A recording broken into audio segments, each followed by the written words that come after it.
Yeah, lately, man, like I don't really know what's been going on in my head. Like I don't know if I like love myself or like I don't know.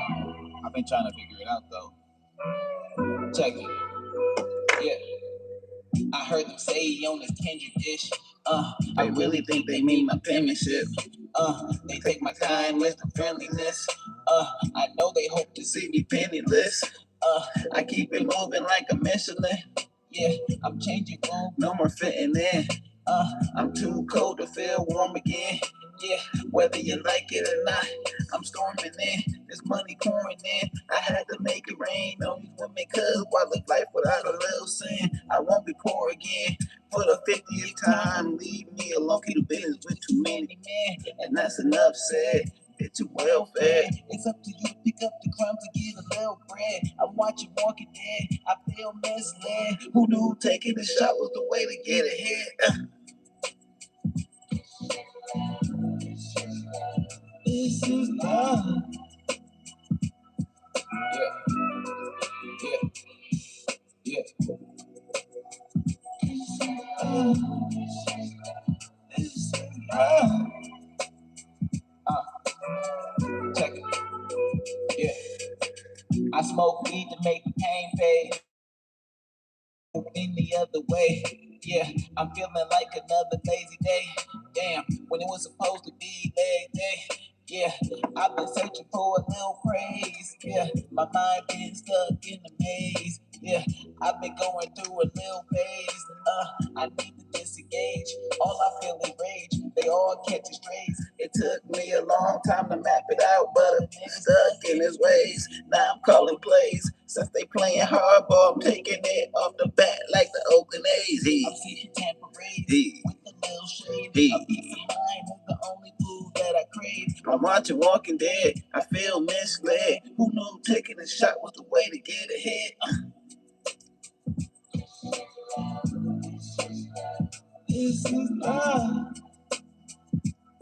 Yeah. This is love. This is love. This is love. Hey, hey. Man, you gotta love yourself. You gotta take a shot. That's the only way to get ahead in this game, man. Straight up. Whoa, whoa, whoa, whoa, wait that ass up, baby. Wait that ass up. I am your host, Leroy Mitchell. We bring you sports news, entertainment, and life here, baby. Sports news, entertainment, and life. All right, we're going to resume some Trump talks. I guess he spoke yesterday and made some more claims about some things, so we're going to get into that. If you have not been informed, Spirit Airlines is shutting down. I mean, the whole airline is shutting down. If you work for Spirit Airlines, you ain't about to have a job after today. That's how bad it is around the world. That's how bad it's really getting. I think people don't truly understand how bad it's really getting. That's how bad it's really getting out here. Okay. If you would like to chat with me, okay, I'm only chatting with people that want to support the channel. Okay. You can still chat amongst each other, but I can't see anything you're saying. So if you're saying something to me, I'm just letting you know, people on here, I can't see it. All right. If you support the channel, you become a member, or you want to hit us with a super like or something like that, I have no problem chatting with you, answering your questions, having a good time. But if you're not, the chat is for y'all. It's there for y'all. Y'all can see it. I don't know what the hell y'all saying. And at the end of the day, I care, but I don't care unless you want to care about me, because that's what the life topic is today. Okay? We're going to just get into the life topic real quick before we jump into the other stuff, okay? We is talking about Trump. We talk about Spirit Airlines. We talking about gas prices. We talking about teacher shortages around the U.S., a little bit of sports. What we're going to talk about is supporting one another, okay? You got to be around the people who support you, especially in your times of need. All right, what I realize is when you up there and you really doing well, people be faking and acting like they want to do all this stuff and yada yada XYZ and blah blah blah blah blah. But the moment you fall off a little bit or you hit the ground a little bit, they treat you different immediately, and it goes for everybody.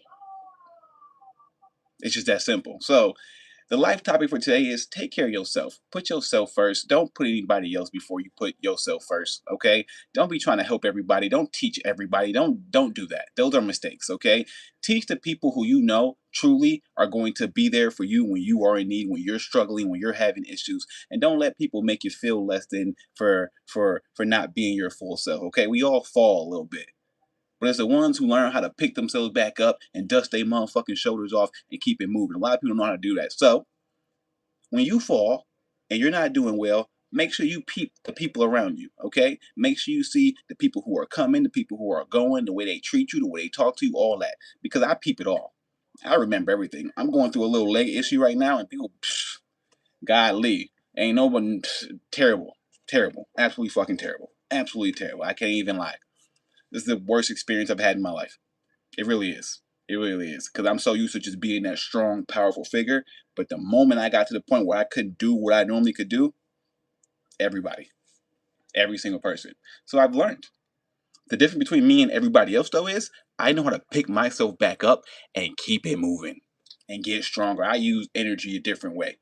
If I get angry, if I get annoyed, if I get pissed off, if I get to the point where I feel like people are truly fucking with me, messing with me, not appreciating me, not helping me, not whatever, I ain't gonna take that and just mope with it.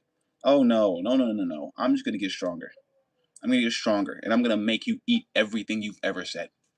It's just that simple. That's the way you're supposed to attack that stuff. All right. So when you fall off a little bit, it's okay. All right. It's okay. All you gotta do is look to yourself, look inside yourself, look to God, and everything will work out. All those people treating you like how they want to treat you when you never treat them like that, when they fucking was falling off, it's okay. Things come around the right way. I always tell people, you mess with me or you mess with anything in my energy and you let that shit blow over to the point where it's like raging, it ain't gonna go. It's not gonna end well for you. I'm tapped in with something different. I'm tapped in with a different God. I don't know what God y'all tapped in or who the hell y'all pray to or whatever. I'm tapped in with something way different, and I ain't got time for it. So take care of yourself, love yourself. Don't even and also just don't let yourself fall off. All right, because people are just gonna treat you like ish, especially if you're a man. If you're a man, stay strong forever. Never get weak. Never fall into those traps that women try to set you into. Never fall into those traps that weaker men try to set you into. Stay strong. Stay strong. Stay strong mentally, physically, and if you gotta run over things, just run over them. Run them over. Run them over. Just run over everything. Just take it all. Who cares? They don't care. When you get weak, they're gonna run over you.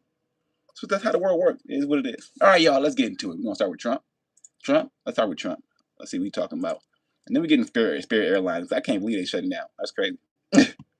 Like I said, if you want to chat, make sure you hit the channel with a membership or you hit the little super thing. If not, I hope y'all having a good conversation.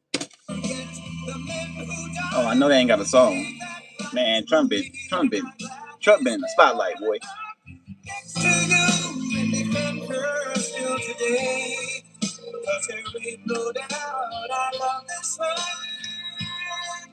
God bless the USA.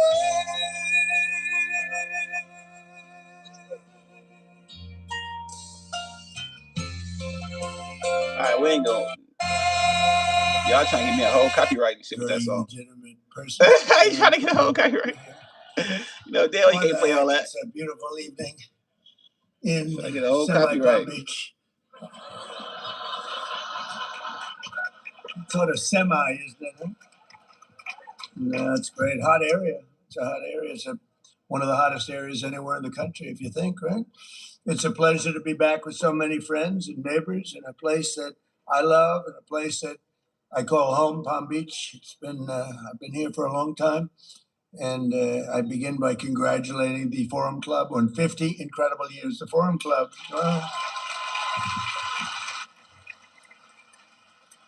Harvey asked me if I do this. I said, no, I have a big speech. You know, I just had a big speech, probably so big. And we it's all over television. I said, where am I going now? He said, you're going to Carver Center. But, you know, honestly, Carver Center is terrific. And, I mean, I was saying, somebody said, you know, so you don't really have to do it. You can call up and probably do it. I said, are you kidding me? Can you imagine? This is a crowd where I know so many killers, very successful people. Some are nice, some are horrendous people, but I like the nice ones and the horrendous ones also. We have some really killers. So crazy out there. Oh, these people, I've had to deal with them my whole life. They are brutal, but you know, you get friendly with brutal people too. I'm dealing with some quite brutal people right now in the lovely country of Iran. They are very brutal, and I will tell you, we're doing very well. You cannot give Iran a nuclear weapon. It's all, you cannot. All right, this is really the selling point. It's the nuclear weapon. Like, I really want to know for sure. Like, I want to know. Like, I wish I could be somewhere in Iran talking to the lead. I want to know if they was really trying to build nuclear weapons and trying to use them. Okay, or were they just trying to have them for their protection? Because if China has nuclear weapons, Russia has nuclear weapons, the U.S. has nuclear weapons, South Korea has nuclear weapons. How many? Who?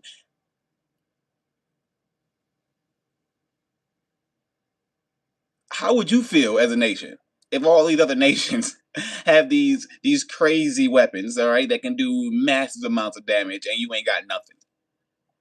Just think about that as a person, okay? As a person, as an individual. If you was in a circle, all right, and Billy and Bobby and Brandon had guns, and all you had was a knife, how you gonna feel about that situation? You gonna feel like you gonna come out alive, or you gonna be the first one dead? Like, how you gonna feel about that situation? So I'm not sure what they were trying to do. I'm not sure if they were trying to build nuclear weapons and all that stuff. I'm not really sure. But it kind of seems like that there's something more to this whole war thing than that, because the economies around the world have been crushed because of this. Okay, so whether it's a nuclear weapon or they just trying to mess with the oil, I don't know. But the economies around the world have been crushed because of this. And it's only been what, 8 weeks or something like that? Crushed. Fast. Because they would use it on a place called Israel very quickly, and they would use it in the Middle East, and they'd use it in Europe, and I guess we'd be next. And it's not going to happen. Don't worry about it. We've taken apart. We've taken their air forces non-existent. It's gone. Their navy, they had a very strong navy. They're the strongest navy by far in the Middle East, many times over. They have 159 ships. Every single ship is at the bottom of the sea right now. They have no anti-aircraft capacity. They have no radar. They have no leaders. Actually, their leaders are all gone too. It's part of our problem. We don't know who the hell we're dealing with. They call up, this is Mohammed so and so, and I say, are you a leader? We're looking for a leader. It's the only country in the world. Nobody wants to be a leader. You know, they say, would anybody like to be president? And there are no takers. But I think we're doing a great job over there. Actually, we have they use the Hormuz Strait as a weapon for many, many years. They said they'll close it, so they closed it. Then I closed it on them, which is they want a little business. They get no business, but it's going to work out because everything works out. You look at what we did with Venezuela. That was an amazing military maneuver, and now we have a great relationship with Venezuela. 100 million barrels of oil we've already sold. It goes down to Texas. It goes to be refined in Texas. 100 million. We're going to be another over the next month. It's going to be another 100 million. And you'll be happy to hear this because you're a lot of great business people here. This is the first war that you've seen in the United States for a long time where we actually have paid for the cost of the war by about 37 times already. In other words, it cost us a lot. We had those big, beautiful aircraft carriers, lots of planes and everything else, but we paid for it many, many times over. You mean the American And we're citizens getting along great with the people, the leaders of the paid for it country, many and times over? we're working with them very closely. Still paying for it with these gas prices Relying on us totally. and food And prices. the relationship is very good. And they're doing more business now than they've done in 15 years, probably. And we have the oil companies all moving in. The big American oil companies are all moving in. It's really been amazing. And then I said, well, now we can take a little pause. We ended up doing you all know, you people that probably see the stock market more than almost anybody in the world. There's no group in the world that's more stock market oriented than the people in front of me. Many of you are responsible for some of those successful stocks, but the stock market hit today an all-time high again. It hit one yesterday, hit one the day before, during what they call a military operation. You know, they don't like the word. Listen, stock market only benefit the rich. I don't know nobody in the middle class, lower class that's benefiting from the stock market. The amount of money you need to actually invest into the stock market to see a return on your investment, that's the first thing. The second thing, the information, the amount of information you actually need. The thing I hate the most is you go on these websites, right? You go on like in the social medias, you go online and all. You see all these fake day traders trying to sell you how to day trade, sell you how to trade, to start sell you how to do all these things on Robinhood and all this other stuff. Listen, those people are scam artists. They're the same individuals that send you a text message and tell you to do something, and if you open it, your whole phone blow up. Okay, I ain't say your whole phone gonna look real, but you know what I'm saying. They get everything from you. Okay, those anybody trying to help you get money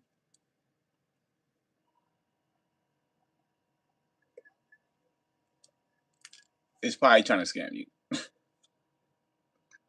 That's just the truth. At this point, I'm just starting to realize anybody that's trying to help you get money, talk about some let's get rich quick or something. If they really say that, if that's what that's probably is a scam. It's a scam. Anyone, I could put you in a real estate. You could have 18 homes. You could have all that. Like, come on, listen. These people are scamming. They're gonna make you pay them for their so-called knowledge, and then they're gonna tell you, "Well, we can't guarantee anything." No, that's why I'm paying you to guarantee it. Okay? Or then why would I could just go somewhere else then? All right, these things are all just so the stock market don't benefit nobody unless you rich. Okay, already you got enough money to pump into it so you can actually see a return on your investment, and you got actual knowledge. And I ain't saying insider knowledge or anything like that. I ain't saying insider knowledge, ain't like, but you're gonna have to have a lot of knowledge.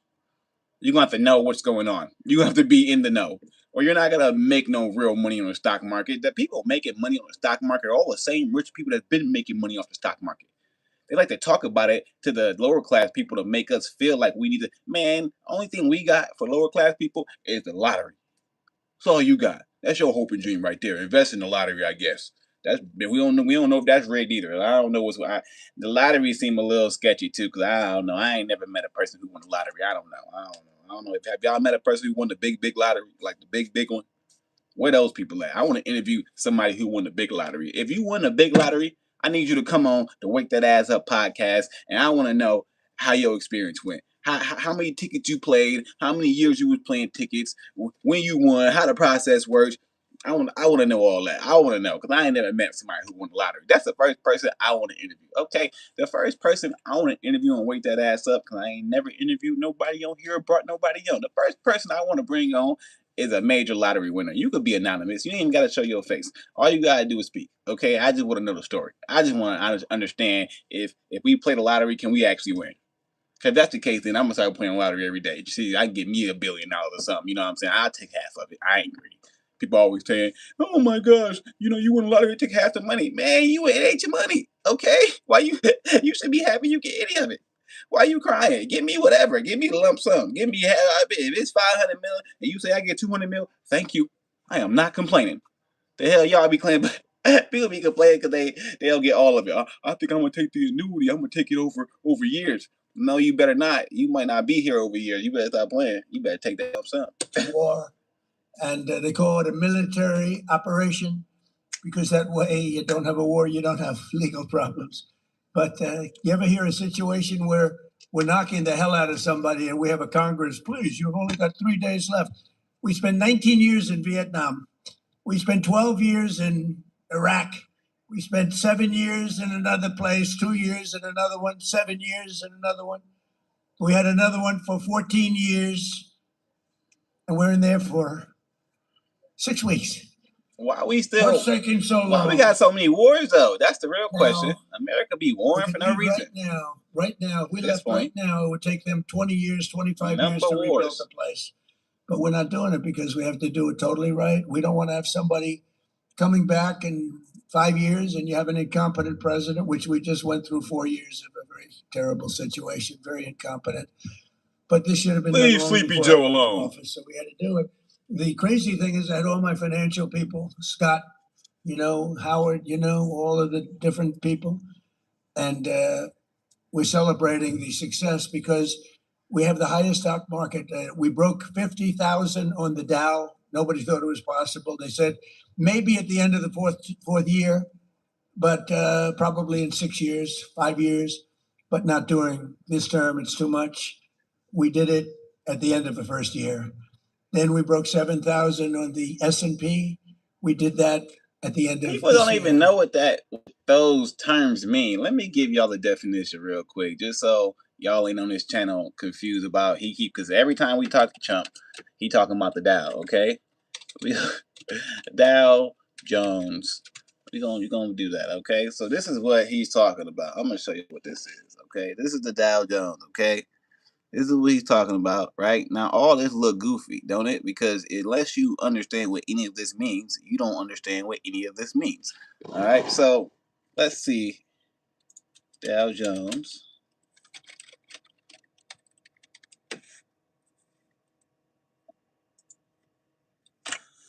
So, the definition of it.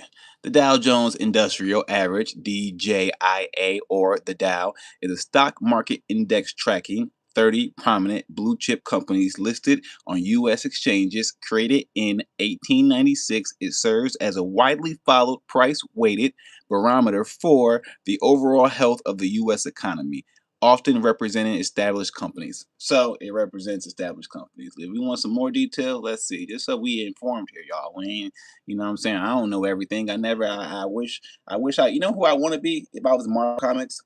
The Watcher. I just want to watch it all. I want to watch everything. I want to watch all of it. I want to see everything going down. I'm trying to see all of it. I'm trying to watch it like a movie. Okay, you let the movie keep playing. That's what life feel like. It's like a movie, anyways. You just live it in your own movie. You know what I'm saying? Your own, your character, and you're the main character in your own movie, and it's all your perspective, and that's cool. But I want to be able to watch everything and really see what's going on, and be like, dang, the little shadow on the wall, or the little fly on the wall. I want to be that. That would be cool. If I could be any Marvel character, make me the Watcher. All right, I'm cool being a watcher. I want to see what the hell people doing everywhere. I don't know, I'm trying to see because these people be on some shady stuff, man. I want to know. I want to see where the aliens at. Where are the aliens at? All right, if y'all did go to the moon, I want to watch it. I'm trying to see all the cool stuff. Okay, listen, I'm trying to watch all the cool stuff. Everything that's supposed to be spectacular, I'm trying to watch it. Okay, all at one time, like a big movie. That'd be cool. All right, so composition: 30 large U.S.-based companies across various industries, including technology, healthcare, and finance. Weighting method. It is price weighted, meaning stocks with higher share prices have a greater influence on the index value than lower price ones. Calculations: the index is calculated by summing the prices of 30 stocks and dividing by a special divisor that accounts for stock splits and company changes. Significance: it is one of the oldest and most recognized equity benchmarks in the world. Management is maintained by S&P, Dow Jones. Okay, so now let's look what the S&P is. Let's go ahead. Now S&P, just so we can go to that next. So we got that. Boom. That's where that little thing at. Damn, that's the money sign, ain't it? That ain't the right one. No, where that thing at? I don't know where that thing at. Where is that thing? Oh, it's 7. It's 7. I thought that thing was like 4 or something. I don't know why I thought that. I get the S&P definition. I ain't have to do all that to finish the word out, buddy. All right. S&P stands for Standard and Poor's, a financial service company famous for creating the S&P 500, a stock market index tracking 500 large publicly traded U.S. companies. It serves as a primary benchmark for U.S. stock market performance, covering roughly 80% of total market value. It is often used for investment vehicles. Okay, so that's the S&P 500. So that's what they be talking about. So even just by reading the definitions, okay, I probably could be. I'm actually really good at stuff like that, but I do not like playing games where I don't have control. That's why I don't gamble.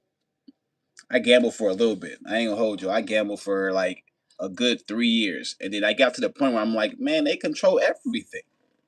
You really ain't got no chance to really make no big money unless you want to risk a lot of money. But you're really risking a lot of money to probably not win anything. And then by the end of the year, you be like, this is just a waste of damn time.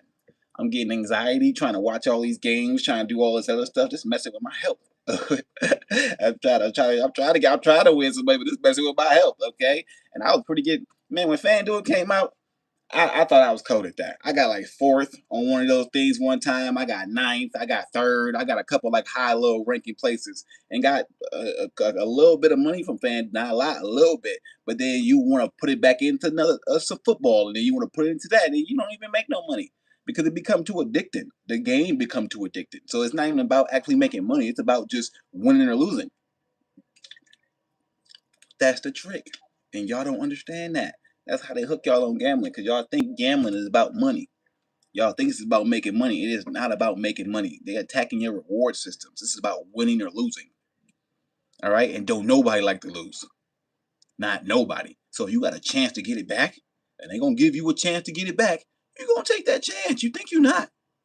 You're going to take it. You're going to keep taking it. You're going to keep taking it. You're going to keep taking it until you ain't got nothing left. And that's the trick. That's smartest. Man, these people cold. Okay? These people think. All right? I think a lot of people say they play chess. And I don't play chess like that. I know how to play chess, but I don't play it like that.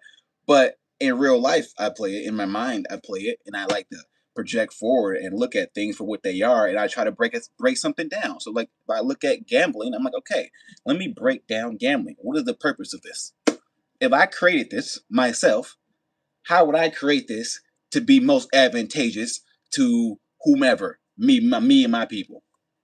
Okay, and when I break it down and I reverse it in my head, I'm like, okay, shit, damn. Because you also got to participate in whatever you're trying to figure out too, so you can figure it out. You can't just be trying to theorize everything. Hey, don't do everything on theory. Now, you know what I hate the most? I hate all these damn astrophysicists and all these motherfuckers that be doing all these theorizing and shit. They writing all this shit on paper, but they never really been nowhere. You never, man. If you ain't never been to space, okay, you ain't actually been up there. Don't be telling us what these things look like. You ain't seen them with your own two motherfucking eyes. Don't tell me I no damn telescope. Okay, I don't hear all that. If you ain't on the Artemis mission, Apollo 13, whatever the hell, if you ain't been up there, stop telling me what a planet look like. Okay, I don't want to hear it. Okay, stop telling me what the Earth do. I don't want to hear it. I really don't. At the end of the day, it just seems that you just theorizing everything, and then you just always try to go back what Einstein and Newton said. Well, Einstein and Newton ain't here right now. All right, and if I'm correct, and I think I am correct, we've been figured out how to do things that Einstein and Newton could never even fathom. Okay, they got technology out here. Y'all better look at DARPA. They got technology out here that's ridiculous. All right. And Trump be bragging about some of that technology, talking about how he went in and got Maduro and they used some special technology that had everybody's stomachs coming out of their ass and shit. So, yeah, they got stuff. If you watch movies, all right, and you think that the things in the movies you see is fake, you goofy as hell. They got prototypes of everything, probably. All right, they got some stuff we don't even know about that we ain't never gonna know about until it's too late. All right, so the technology is just through the roof, through the roof. All right, let's get back to Trump. I'm on my tangent. We had to see what the S&P and the Dow was. I had to see it. I had to see it. You know, I got to inform people. I had to inform myself too. Shit, I ain't know what all that stuff about the Dow Jones and the S&P. That's why I wouldn't even play this. Nope, definitely. After reading that, hell no, I ain't talking about something. The S&P represents 500 companies. You mean I need information on 500 companies to play this game well, at least? And then all the incumbent companies? And then probably all the companies that already been out. Like that, man, I don't think y'all be thinking about this. These games. I don't think y'all play video games. You gotta start playing video games like World of Warcraft or things like that, where you gotta actually build your character and figure out the world and all that stuff so you can really start thinking about our world differently. You can't play games where they just give you everything preset. All right, you can't do that. You can't play the games like Overwatch and they give you all prepackaged characters and all that. You can't, because you're gonna just have a vast misunderstanding of how everything works in life. I didn't know all this stuff about the S&P, and I definitely didn't know all this stuff about the Dow Jones. That's why I ain't playing that game. There ain't no way. I ain't about to invest my money into a company and then hope what? I make what return? When? How? When do I get my money? When do I catch? Like these things are just all. It's too many questions for me. Okay, too many questions. And the same thing with gambling. All right, it's too many questions. All right, you be gambling, and you be like, all right, I'm gonna gamble on this team. Maybe I'll do a parlay. Maybe I'll do this. Maybe they'll win. Maybe it's the referee that'll make a mistake. Maybe this guy might miss a shot. Maybe this guy might get injured. It was just too many variables. And once you start having too many variables, then you really got no control. And once you ain't got no control, you're gonna lose. You're just gonna lose. That's that simple. So that's why I don't like to gamble. Even though I don't knock nobody who gamble. It is fun. It is exciting. If you like to gamble, go ahead and gamble. That's up to you. I ain't gonna lie. But don't do it responsibly. Don't be losing all your money. Okay? Understand it's about winning and losing. It ain't about the money. If you play it for the money, you're gonna lose. Okay? Think about it like winning and losing. So you have a different strategy. All right? So you're coming at this differently. So you just don't lose all your money. All right? And if you're gonna play the stock market, man, you better get a lot of information. Here's my one thing I'll say. If you're gonna play the stock market, at least, like for me, I use Apple products. I would invest in Apple. That would make sense to me. At least like be using the things you investing in. Don't just be putting money in stuff that you ain't even using. Like you ain't even actually supporting it. Because then it don't even make sense. Because you were part of the problem. You the part of the reason why the stocks ain't going up there. So at least invest in the things that you actually like and you actually want to use. Don't just do it for the money. Okay? You getting the gist of it? Just don't do it for the money. All right? If you just do it for the money, you're gonna lose. Every time in everything. You can't just do things for money. You gotta have a passion. You gotta have a plan. Long ahead of schedule. And then they said, we have the most successful. We by the way, more oil is being drilled right now than at any time in the history of our country. We're doing double. Think of this. We're doing double Saudi Arabia and Russia combined. Double Saudi Arabia and Russia combined. Nobody knows that. We do have a lot of oil here. And you see all of those big, gorgeous ships coming up from all over the world because the strait is closed by us, and they're coming to Texas now and Louisiana to load up. Big ones. 2 million barrels of oil. The big ones, those are the big ones. And they're all heading up. And you see the line, they call it the conga line. I don't know what that's supposed to represent. But you see those graphs, it's made from Space Force. We were responsible for Space Force. We needed Space Force. We were being killed in space by China, by Russia. In my first term, I created Space Force. First time in 79 years that we did a new division, a new grouping, because you had the Marines, the Army, Navy, the Marines. You had the Coast Guard. You have all of the different branches of government, the Air Force. And they thought the Air Force and the Space Force would stay together, but the Air Force wants the Air Force. They're not going to give, and space is so important now. And we did Space Force, and all of those things, many of those things that you're saying is because of Space Force. And now Space Force we were losing badly in space to Russia and China militarily. Now we're way in the lead, way in the lead. We have the greatest space capacity of. Let's see what Space Force is, because they do be talking about that a lot too. Look, I'm on the Google. It's Saturday. We Googling things today. They got UFC coming on at 7 o'clock in the morning. That's why I'm gonna wake that ass up so early, because they got UFC coming on too early, and I want to watch it. That's real. That's real. Space Force. Let's see what Space Force is. The United States Space Force. There we go.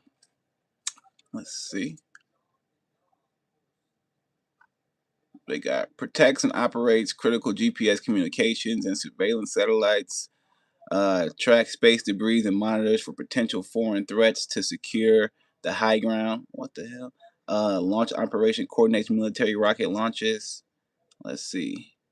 All right, we gonna have to get some. We gonna have to Google Space Force. I mean, not Google, YouTube Space Force. We need some video for what this look like.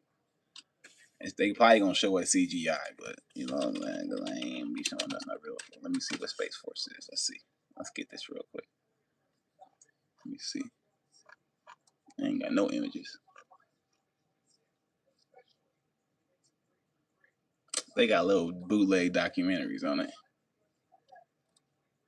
Inside America's new military branch. Let me see. I might find some.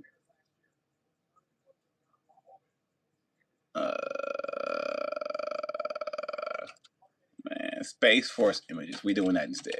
Space Force images, cause they ain't showing no good videos. I need some images of what this look like. Let's see what they got. None good, y'all. This one, AI. Where you at? We need you right now. All right, well, let's let Trump talk while I do some research on that. Any country in the world. So we're very proud of that. I'm trying to see what Space Force for is like. protection because it's a nasty world out there. We need it for protection. So we're very proud of Space Force, but they, among other things, they give you beautiful satellite pictures of what's happening in the world. And when you look at the Hormuz Strait and you see all of those ships, all of those people and ships that they want to get out or they want to get in, they're all over the place. They're like little ants, right? They look like a little anthill. And hundreds and hundreds of ships. And we have a navy that is unbelievable. We put up, it's a blockade. It's a blockade. And you saw the other day where a massive tanker, this was bigger than 2 million barrels, a massive tanker was trying to run it. And the young captain of the ship from Annapolis, these guys are like central casting. You could put him in. I'd say something about Tom Cruise. I was going to say better looking than Tom Cruise and taller, but I'm not going to do that because he's a friend of mine. I can't do that. But they're like central cat. You could move him to Hollywood right now. They'd be movie stars. But you saw him saying, "We have guns trained on your ship. Turn your ship around. Turn." And this is loudspeakers that go over the ocean, and they hear him from 2 miles away. Turn your ship around. Turn your ship around. And all of a sudden, yes, we are going back to Iran. We are going back. They turned it around. It takes 10 miles to turn the sucker. You know, it's not like turning around a bicycle. It's big stuff. And then we had the other one you saw from 4 days ago where they were going to ram we call it an iron wall. It's essentially an iron wall. We have such great military, great Navy. And they were going straight through. And they said, turn your ship around. And there was no response. Turn your ship around. Evacuate your engine room immediately. And you see all these guys running out of it. Now, they're 5 miles away. And one shot into the engine room, blew up the engine room. The ship stopped. They used tugboats, and then we landed on top of it. On top of everything else, we then land on top of it. And we took over the ship. We took over the cargo, took over the oil. It's a very profitable business. Who would have thought we were doing that? We're like pirates. We like We're pirates. sort of like pirates. But we're not playing games because, for 47 years, Iran has been pushing everybody around. They're the bully of the Middle East. They've been scaring everybody. Are they really? Qatar, Saudi Arabia, UAE, Bahrain, Kuwait, all of them. They're all, it was the bully of the Middle East. I understand it. Bush made a mistake. He took out Iraq. Iraq, and by the way, I congratulate the new president of Iraq. I endorsed him. I'm now in the business of endorsing political leaders from foreign countries that nobody's ever seen before. We have a pretty infallible record. We've won a lot of them, but I endorsed him because we didn't like the man that was the president of Iraq, and we endorsed somebody that not a lot of people have heard of, and he won in a landslide. So I just spoke to him yesterday. But the relationships we have relationships that are very, very strong, very powerful relationships. And I think the Middle East is going to be taken care of. We had a lot of conversations with the leaders. I call them the new leaders. I call them the new regime. They kept saying, the radical left, where is regime change? Well, if this isn't regime change, there's no such thing. Because Khomeini in the first tier was gone. The second tier is gone. Half of the third tier is gone, which is a problem. That's a problem because we are trying to figure out the right one to talk to. We talk to one and then another one calls up. Let's make a deal. But I think we're in a very, I know we're in a very strong position. There's the expression that we've all heard, or many of us have heard, if you like the fights, if this were a fight, they'd stop it. But again, their military they have some missiles left. They have some missile-making capacity left. We've knocked about 85% of their manufacturing capacity for new missiles out. We've knocked about 82%, but that means they have missiles left. We knocked out most of their drone-making factories, but they have some drone capacity left, and drones are pretty effective. But we've also developed, in the meantime, if you remember, the German U-boats were a horror. Nobody could stop them, and then all of a sudden they come up with sonar. And it went from nobody could stop them that it was the worst place in the world to be is in a U-boat. The drone, anti-drone capacity that we have now is fantastic. They have new weapons, lasers. You can see the lasers. They go into a laser, they just burn they just boom. And we have that, and we have very special machine guns with large scale bullets operated by a computer. And as they come in, it just knocks them out like it's amazing. But with all of that being said, there's still danger. See, they got Tourette's. They got all types of stuff. War, you never know what happens. Look at Russia. It was supposed to be a one-day war, and it's 4 years, right? And you see that, and it's really a terrible war. And it's a lot of people died. Last month, they had 25,000 soldiers, mostly soldiers, killed. It's like a bloodbath over there, and I think we'll get that. We've settled 8 wars, and that should be the 9th. I think we're going to get it done, but it's a rough one. It's a rough one. But we're joined tonight by a lot of my friends and very distinguished people that are great people. The Palm Beach mayor, Danielle Moore. Where's Danielle? Where are you, Danielle? Hi, Danielle. How are you? Great person. We're working on a couple of things that for good water. Let's say a nice water product, right? Like desalinization. I said, Danielle, why can't we be like a submarine? We have the best desalinization. We have the best submarines in the world. We can go for years underwater, all nuclear submarines, or the nuclear ones. And one of the things we have is great water on the submarines, desalinization. So I'm saying, how does that sound for Palm Beach? So we're looking at it. We're going to play with it and see, boy, would that be nice from the standpoint of unbelievably clean, pure water. It would be great. So we're working with Danielle, and we're working with the council. And I think something's going to come up, whether it's filtering or desalinization. Desalinization is a little bit better and a little bit more expensive, like a lot. But, anything used by the Navy is the most expensive. But think of it, they can go forever in a submarine. Nuclear submarine can guide for, at just about top speed, for 35 years without refueling. Can you believe it? Going at a very fast. We have the greatest submarines anywhere in the world. Nobody crazy. Close. We're 15 years ahead of 35 years. Other than that, we have the greatest military in the world. I rebuilt it.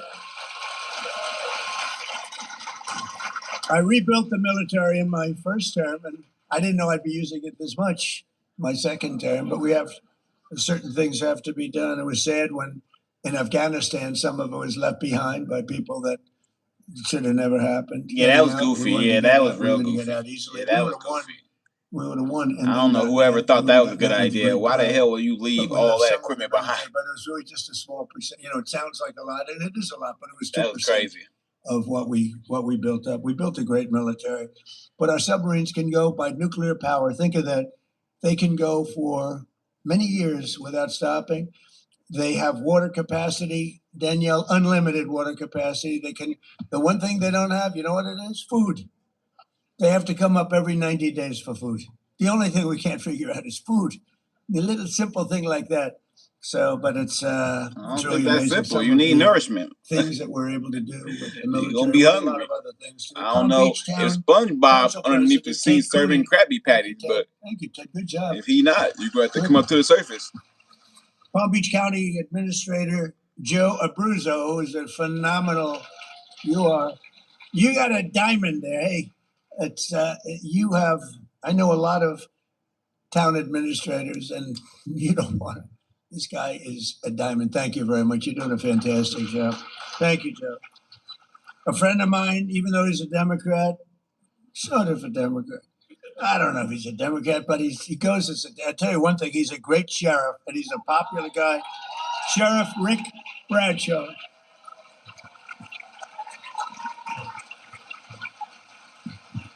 So I shouldn't tell you this. I told this to Rick, and I know how tough he is, and also I figured this might happen, but I voted for Rick. He's a Democrat. This could be the end of my presidential career. I voted for him, and one of the reasons I voted for him was he's great. The other was that I was afraid he checked my vote. And you know what? I think he did, because there was a story in one of the papers that, I don't know, I did some filing, and they actually checked my vote, and I voted for Rick. So that's pretty good, right? All right, I'm in trouble with the Republican Party, but they'll understand. I'll figure that one out. Great job.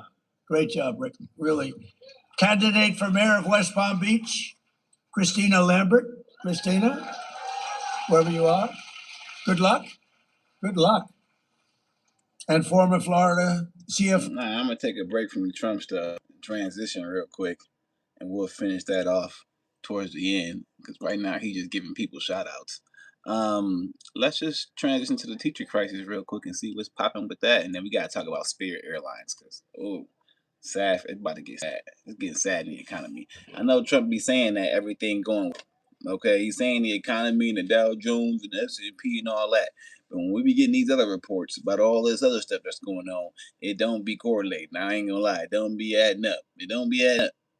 And for more, I want to bring in Jeannie Allen. She's the founder and CEO of the Center for Education Reform, which advocates for more choices for students, including charter schools. Jeannie, thanks so much for your time this Friday. And I wanted to start here because we got some stats from the Learning Policy Institute. It estimates that there are more than 45,000 unfilled teacher posts across the country. I'm curious, what's the crux of those vacancies, in your opinion? Well, Alex, the crux of those vacancies isn't that there's not enough pay, and it isn't that teachers just don't want to teach or that we don't have enough people. The crux is it's a structural problem. It's an issue for the way people live today. Some people want to be in a classroom a couple of days a week. Our teachers want to be the entrepreneurs that we see in every other sector. We have public school teachers across the country leaving traditional public schools, starting their own schools. This is where you're seeing the rise in micro schools. Whoa. When you start off with, it's not the pay. It's probably the pay. Do you know what these teachers got to go through with these kids today? Have y'all seen the reports on the high school students who can't read a lick of nothing? They can't read nothing. They don't know how to read anything. They can't figure it out.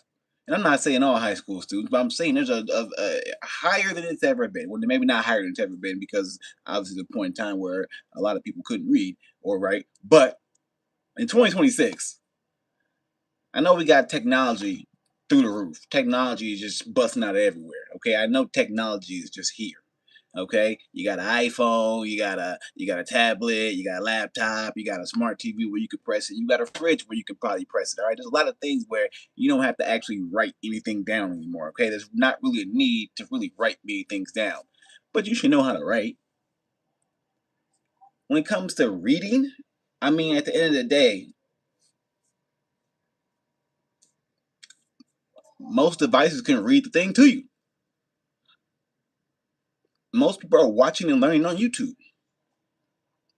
Most people are, there's just different methods now. So actually having to sit there and read a book to learn, to develop some skills in reading, or to read a novel to be entertained, like there's too many ways to be entertained now.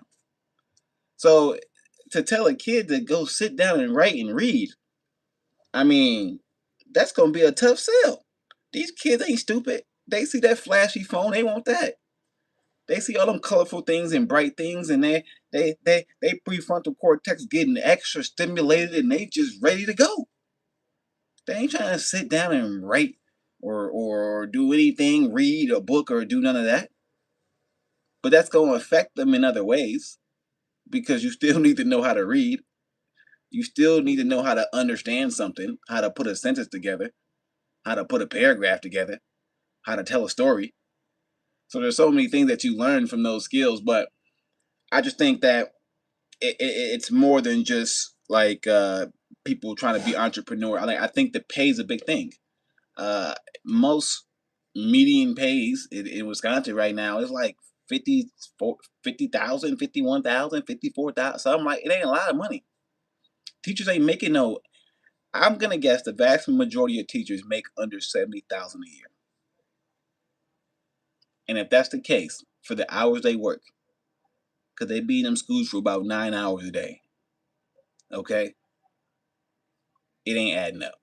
It ain't adding up. So unless these teachers making over 100K, then it's too much. Okay, you got the autism stuff on the rise. You got bad parenting on the rise like crazy.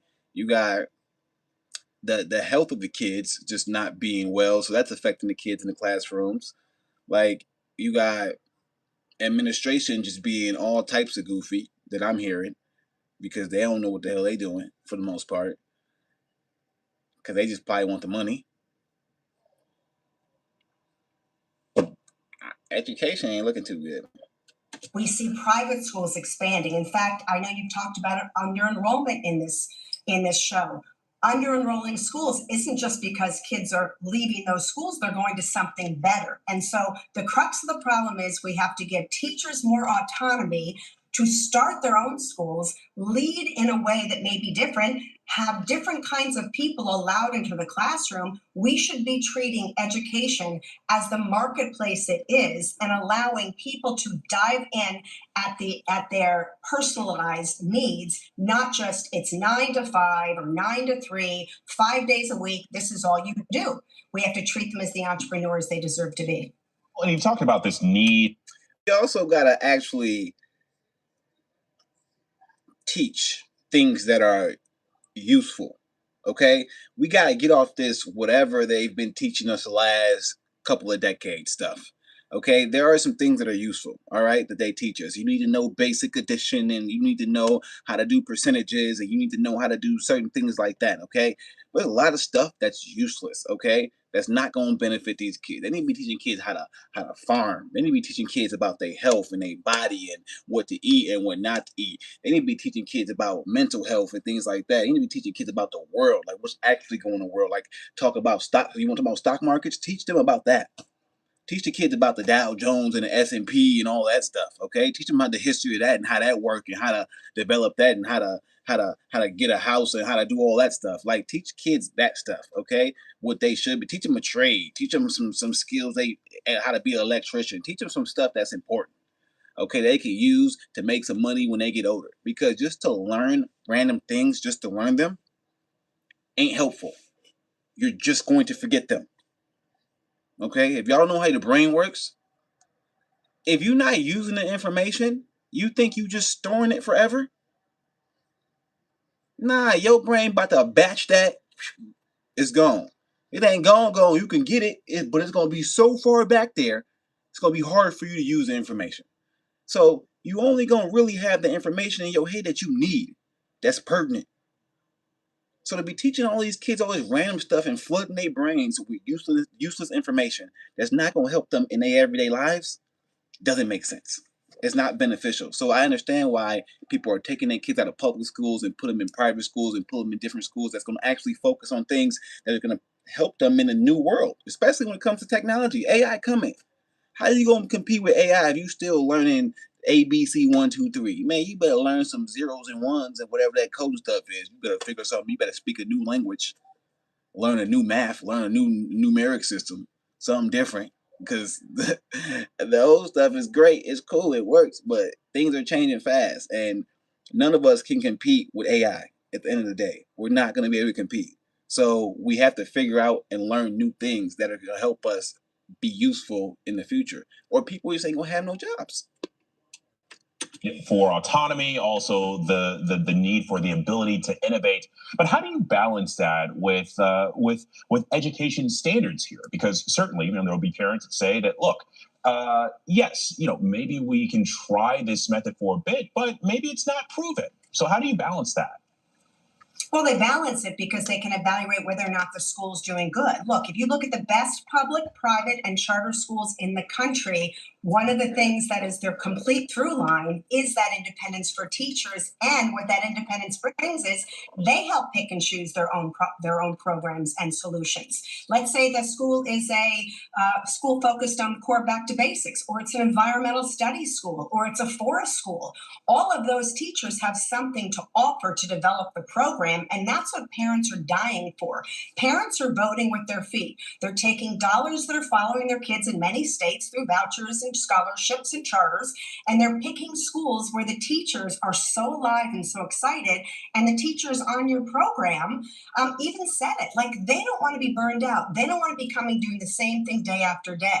And so the solution, the Learning Policy Institute, isn't the right solution. The solution is opening up the system, creating the opportunity for professionals to be professionals, inviting in experts that know how to do the work, holding them and tying them to high standards, allowing those contracts to be based on performance, not just the fact that you happen to be a teacher with a tenure in a different state. Okay, I like you that. mentioned that See, parents are that's voting right. with their So feet, right and there, that's what needs to happen. I'm saying what I'm saying right now. A lot of y'all teachers ass. Straight butt, basuda, garbage can, dookie booty. A lot of y'all teachers trash. I'm not gonna lie. You don't really care about the students. You ain't really got no empathy. You ain't really trying to help them learn and develop. You just doing this as a job.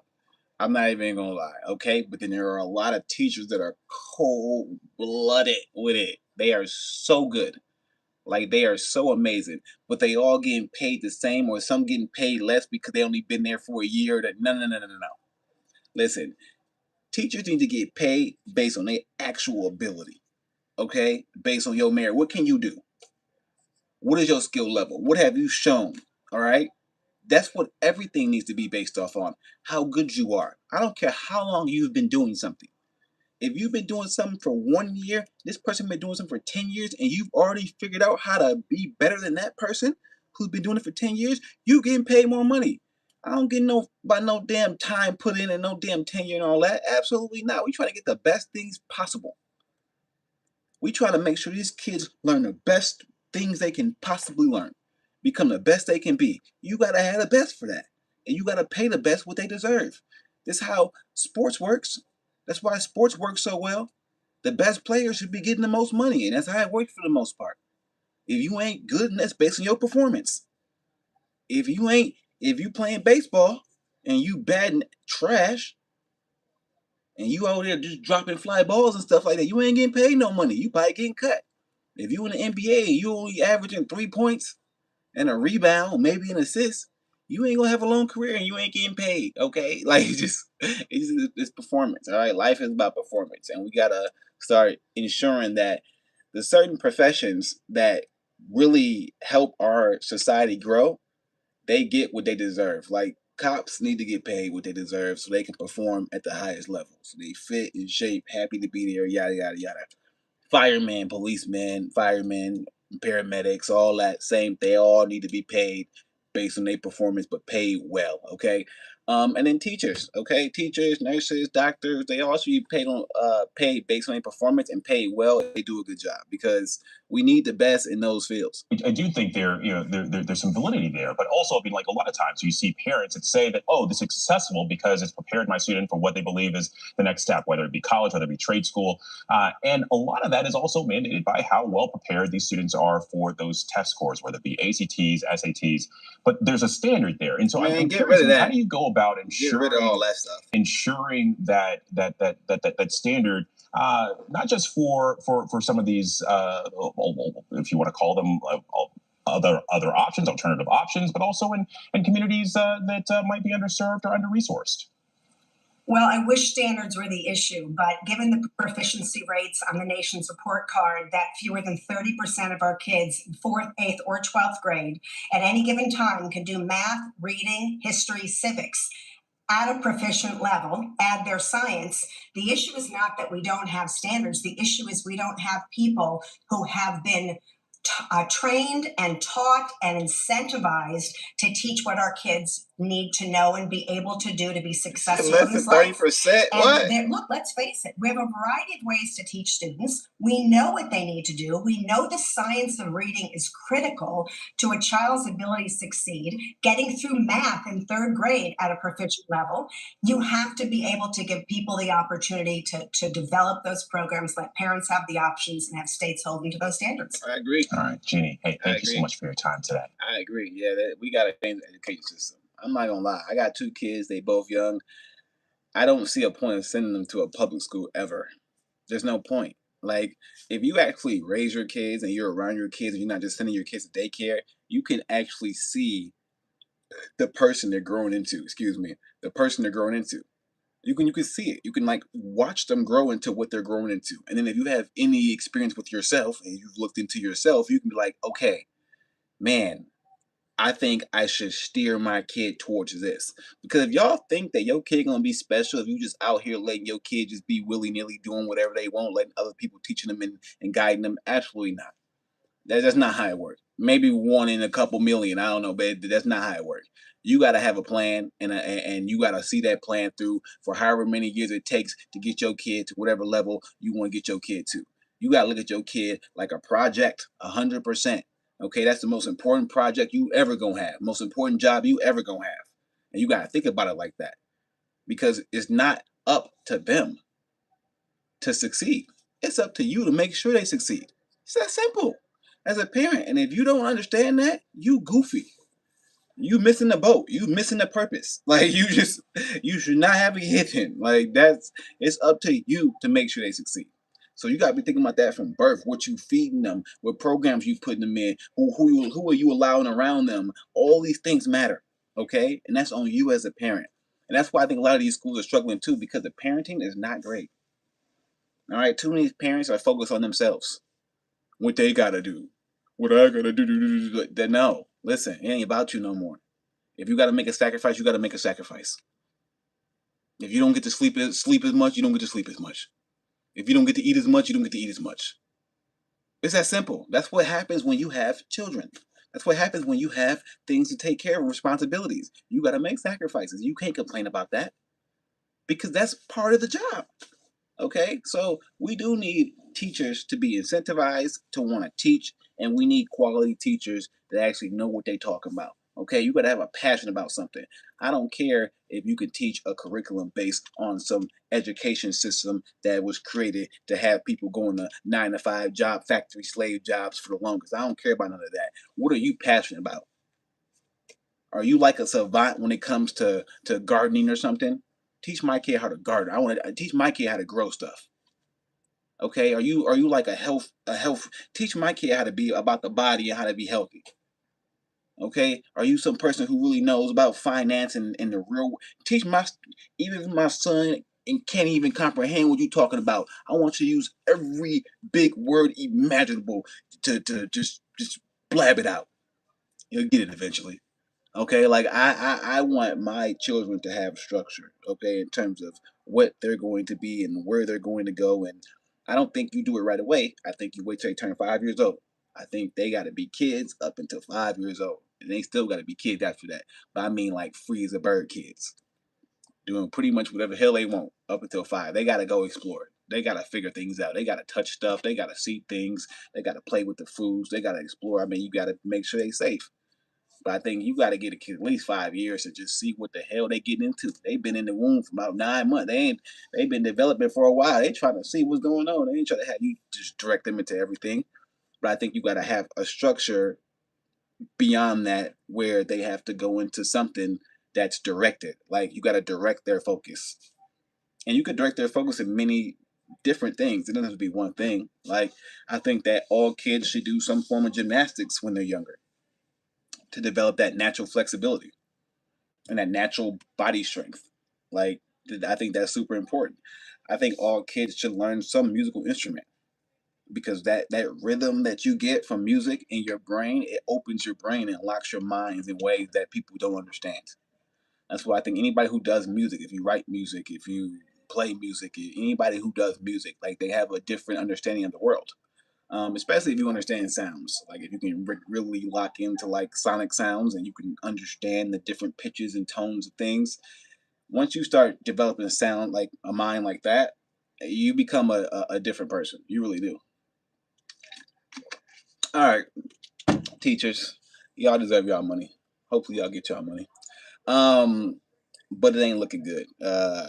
Big teacher shortages. So if you got kids going to school, just know it's going to be tough to get some individual attention because people are making changes. They're doing different stuff. So next we're gonna get into this Spirit Airline stuff. Man, I did not see this coming. I do know that the oil and gas prices and diesel and all that stuff is affecting everybody, but I didn't know it was affecting like the airlines like this. Spirit Airlines is gone, y'all. I think they shut down. I think if you work for Spirit Airlines, you ain't got no job. We gonna see, but I think that's we gonna have to see. Soon be the end for Spirit Airlines, which could shut down as soon as Saturday without a last-minute intervention, according to an industry source familiar with the situation. Your first thoughts were, this is crazy. Why am I supposed to get on? Conversations are ongoing for the troubled airline. President Trump says the government handed the company a final proposal. That's crazy. We have to come first. We're first. It's America first. The company had asked the government for a $500 million lifeline, a deal that could have resulted in the U.S. eventually owning as much as 90% of the airline. A proposal met by skepticism by some rank-and-file Republicans. Spirit Airlines declining to comment, but a spokesperson saying Spirit is operating as usual. Rival budget airline Frontier saying it will help customers as United says it's ready to support customers and employees impacted if Spirit shuts down. American Airlines announced their capping prices for main cabin fares on routes that Spirit flies. And what should travelers do if they're holding a Spirit Airlines ticket right now? If you're holding a Spirit Airlines ticket and the company does go out of business, call your credit card to see if you can get your money back for your tickets. Be sad. I know plenty of people got Spirit Airline tickets for the summer for all types of stuff. Have a backup plan. The troubled airline had filed for bankruptcy twice in the last 2 years and had been grappling with soaring jet fuel costs coming from the war with Iran. As the price of the jet fuel also jumped 9 cents today, the biggest one-day increase since early March. Oh my goodness, gas prices are ridiculous. Listen, gas prices makes you want to walk. $39 on average, a gallon of regular now costs 47% more than it did when the war began. Yeah, make you want to walk. You make it a Brian scooter. Chung is joining us now from LaGuardia Airport, where at least for tonight, Spirit flyers are taking off and landing. Brian, this is happening so suddenly, it seems to be catching people off guard. Yeah, Hallie, travelers that we spoke with here at LaGuardia appeared caught off guard by the news here. And we also heard from one employee here that said they hadn't heard anything from the airline. Again, for those that are wondering what to do with travel, call your... Listen, this is what I be saying when it comes to these jobs. Everybody be saying, get a 9-to-5 job, go work for a company, go do all this. And I be saying, no, go build something for yourself. Because at any moment in time, if these companies are going to... They just gonna close. They gonna just shut their doors and you done. You shut out of luck. SOL. Screwed. What you gonna do now? They ain't got no money to give you. You gotta build stuff for yourself. I'm telling you, because you never know what's going on. The world's just getting worse and worse. It seems like when it comes to the economy. Credit card company, if you do indeed have some sort of cancellation as a result of any failure of Spirit Airlines, and again, all of this underscoring the uncertainty around what's going on with Spirit Airlines. And they was the cheapest airline. We'll be watching it, Brian. You ain't getting cheaper than Spirit. We thank you for watching. You ain't getting cheaper than Spirit. Shit, you ain't getting cheaper than Spirit. Let me go ahead. We might go ahead. Look, shit, we can check this out right now. We can go to Expedia.com. Now we can go to SpiritAirlines.com. Let's see if we can get a ticket somewhere. Spirit Airways. No, they shut down. You got to get your refund. Hold on. Look, this is what it say. Yeah, look, this is what it is. It is with great disappointment that on May 2nd, 2026, Spirit Airlines started an orderly wind down of our operations effective immediately to our guests. All flights have been canceled and customer service is no longer available. We are proud of the impact of our ultra low cost model of the industry over the last 34 years and had hoped to service our guests for many years to come. Look at that. That's crazy. And people talking about the economy ain't bad. Get the out of town. I don't want to hear nothing. The economy ain't bad. My ass. You ain't getting a Spirit airline ticket no more. And y'all think this is not about the fact. So every other airline now, they about to raise their prices like crazy. And if you was used to flying Spirit, sad for you. You better get used to flying something else. The economy is bad. Everybody who work for Spirit, sad for y'all too. Dang. You just can't try. You gotta put your eggs in different baskets. I'm saying you can't. Look, they trying to give you a website and an email to go to, and some toll-free stuff and some. Come on, man. Sad. So yeah, Spirit's done. Canceling all flights. Done. Crazy. This is a different world we going into, y'all. Y'all think the economy ain't bad. The economy bad. I don't care what nobody say. Spirit Airlines. I never thought Spirit. Spirit was getting all the money. I thought plenty of people was riding Spirit. Them jet fuel prices, it's no joke. So what Trump be saying about the Dow and the S&P, I'm telling you that only affect them rich people. If you a Spirit Airlines, you might be shutting down soon. Oh, that's not good, y'all. That's not good. That's not good. That's not good. The economy ain't looking good at all. I can't believe that. That's crazy. Okay, well, that's ridiculous. That was random out of nowhere. They just Spirit. Somebody was literally probably just booked a ticket yesterday or the day before. They had their whole trip set up, and now they just go be calling toll-free numbers and emailing websites to try to get a refund in the economy that's already struggling. It's crazy. Ooh, let's look at flights. Where should we look at flights? Should we go to Expedia.com? Where should we go? We're gonna do that before we get to the Trump stuff again.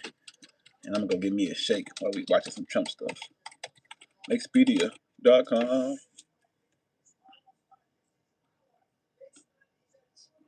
Let's see flights.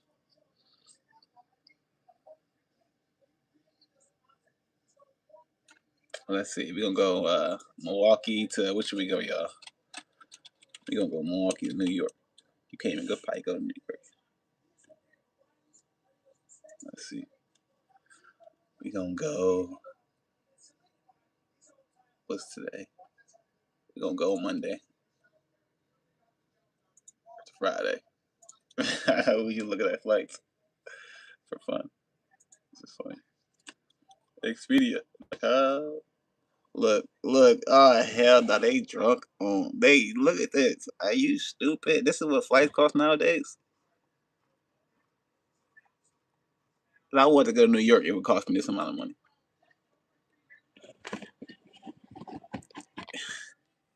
This is what flights cost, y'all. I ain't going nowhere ever. I can shut that off right now. That's just ridiculous. Talk about the economy as well. I ain't looked at flights in so long. That's my body told me don't even look at the flights. I knew that was gonna be ridiculous. That's ridiculous. I don't even care if it's only a couple of days. That's still just too much money. And you ain't getting the Spirit Airline. That's just ooh, our economy getting crazy, y'all. It really is. All right, let's get into some Trump stuff, and I'm gonna go give me a little healthy shake, and I'll be back. Let's let Trump talk a little bit. Hello, Jeff Atwater. Jeff, thank you. We have a friend of mine for a long time. I think the UFC starting too. He's the sugar. He has a monopoly on the sugar market. I don't know if that's good or bad. Pepe. I think it's good. It sounds good to me. He has a monopoly on sugar throughout the world. He's also one of the largest property owners, maybe the largest in all of Florida. And Pepe Jr., who is just like the father, looks like him, sounds like him. He might even be more vicious if that's possible. But they're both here. Pepe Fanhu, where are you, Pepe? Pepe Jr., good. They are great people. And he's been a supporter of mine from the beginning, right? Almost before I ran, he said, if you run for president, you're going to win. Before I even announced. It was sort of crazy. He's been there from the beginning. Thank you very much. We appreciate the friendship. Great guy. I actually did tell Coca-Cola, why aren't you using real sugar? And they said, well, we have, the aspartame, whatever it is. I said, no, in other countries, believe it or not, Mexico, who does not like me after the change of the name to the Gulf of America, the president called me up. This is 6 months ago. We have 92% of the waterfront. They have 8%. And I always wondered, why is it the Gulf of Mexico? For a long time, even looking as a kid, I said, well, Gulf of Mexico, it's such a powerful name. It's such a powerful thing, the Gulf of Mexico, but it should be the Gulf of America. I mean, I'll say it only within the confines of this room, because I know there's a lot of fake news back there. Within the confines of this room, Mayor, you're not going to tell anybody, please? I was thinking about seriously calling it the Gulf of Trump, but I really was. I really was, but I was told by some very wise people, please don't do this. That's one I don't think would have worked. What do you think? I don't know. That wouldn't have worked too well. But, you know, it's such an honor to, you look at that incredible, powerful, beautiful, really rich area of water. There's probably very little like it anywhere in the world. When you look at all the rigs out there, all the wealth that's underneath that water, and now it's the Gulf of America. And the president of Mexico called me. He's not too fond of me anymore, but when she heard about it, it was put in some paper. Somebody leaked it someplace. Always, you always have leaks. When you're in my world, leaks are a part of life. And it was leaked that I was going to change the name of the Gulf of Mexico to the Gulf of America. And she's a beautiful woman, a very nice, I never like to talk about beauty because it's usually the end of a political career. If you say somebody's a beautiful woman, they say, what a terrible, terrible thing. Everybody hates it except the woman that you're talking about. They love it. So I won't say she's a beautiful woman, but she's a fine woman. And she is. And she's got this incredible, beautiful voice, elegant voice. She was a ballet dancer. She's got this beautiful voice. And she goes, President, no, President, tell me, you're only kidding. You're not going to change the name of the Gulf of Mexico. Yes, I am. I'm sorry. No, please. Anyway, so they don't love me too much in Mexico right now. That's why guys like me are in a lot of danger. Consequential people get in a lot of danger. You know what I'm talking about? Saturday night, it was good for one thing. People are loving my ballroom now. That's the only thing. They love my ballroom. They love my ballroom. It's going to be the best in the world, although I like the one at Mar-a-Lago very much too, Mayor. And we have County Commissioner Maria Marino. Thank you. Commissioner, thank you. Good job. And former Congressman Dan Micah. Where is Dan Micah? Thank you, Dan. Good job. An architect who's really talented. He's done a lot of work for him. He's got a flair, a beautiful Hispanic flair in particular. And he comes from originally a place called Cuba, which we will be taking over almost immediately. No, Cuba's got problems. We'll finish one first. I like to finish a job. On the way back from Iran, we'll have one of our maybe the USS Abraham Lincoln aircraft carrier, the biggest in the world. We'll have that come in, stop about 100 yards offshore, and they'll say, thank you very much. We give up. But this man really is great. Rick Gonzalez, he's a great architect. Where is Rick? He's doing a couple of projects for us now. He's doing some beautiful little projects that we have going with my son, Eric, who's fantastic. He's done a great job. And former Ambassador Robin Bernstein is here. She went out and learned Spanish. Right, Dominican Republic. She went out and learned the language, and she learned it well. Congratulations. Not a lot of people aren't smart enough to do that, Robin. Most people don't bother doing it. I wouldn't do it, to be honest with you. But Palm Beach County is a very special place, and Palm Beach is a very special place. And it should be no surprise that across my first and second terms, residents of this community have served our country with exceptional devotion and skill. I'll meet people, I didn't know them, but I'll meet people at the club, or I'll meet people in Palm Beach or West Palm Beach. I love West Palm Beach. It's one of the really great stories is West Palm Beach. Palm Beach has been incredible. It's never been run better. We appreciate it. West Palm Beach is really hot. It's coming along so fast and so good. It's all over, one of the hottest. And I'm so honored with what's happened with Joe and with Meg. Where's Meg? Are you like stand up, please? She's fantastic. But I do want to thank you, and I want to thank everybody that voted. We was really bipartisan vote, if you can believe it. I'm not used to that, when you have Democrats voting, but with a name change on the Southern Boulevard and the airport, and I can only tell you we will work to deserve that name. And we love you guys, and we're working with you in Washington and a lot of different things. And I think it's been a great partnership. Florida generally, but this area, I feel so strongly about it. We have to help and make it even better. All over the world, they love it and they talk about it, and we have to make it and keep it first class and the best. So, but I want to thank you very much. I know how hard you worked on that. She's a really great person, and I don't know what her future is, but I think it's really good politically. I think she's fantastic, and she loves animals, right? She loves her and her husband. They love animals, and that's good. That usually is very good for votes. I was never as much, they all wanted me to buy a dog when I went to the White House. They said, sir, you'll be the first president in 68 years or something that doesn't have a dog. I said, it's not going to work for me. No, they like pictures of like Biden walking his dog all that, but his dog was a vicious dog, kept biting our Secret Service. No, we had 28 bite problems, 28. This was a violent dog. That's not a dog I'd want. But for 60 years, I guess, even longer, every president's had a dog because they do it for votes. Some of them do it because they love the dog. Probably most of them do it for votes. And I thought it would look quite fake. Like the fake news, it was quite fake. Can you imagine? Donald Trump has purchased a lovely, lovely little poodle. And he walks him religiously every day on the White House grounds as he's inspecting the ballroom that's going up. They walk deep down into a foundation that's going down to China. There's a lot of stuff going on in that foundation, let me tell you. A friend of mine said, boy, that's the deepest foundation I've ever seen for a ballroom. I said, yeah, a lot of things happening there. But we have several friends of mine that were great with us past and present. We have Secretary Commerce, former Wilbur Ross is here. Thank you, Wilbur. Thank you, Wilbur.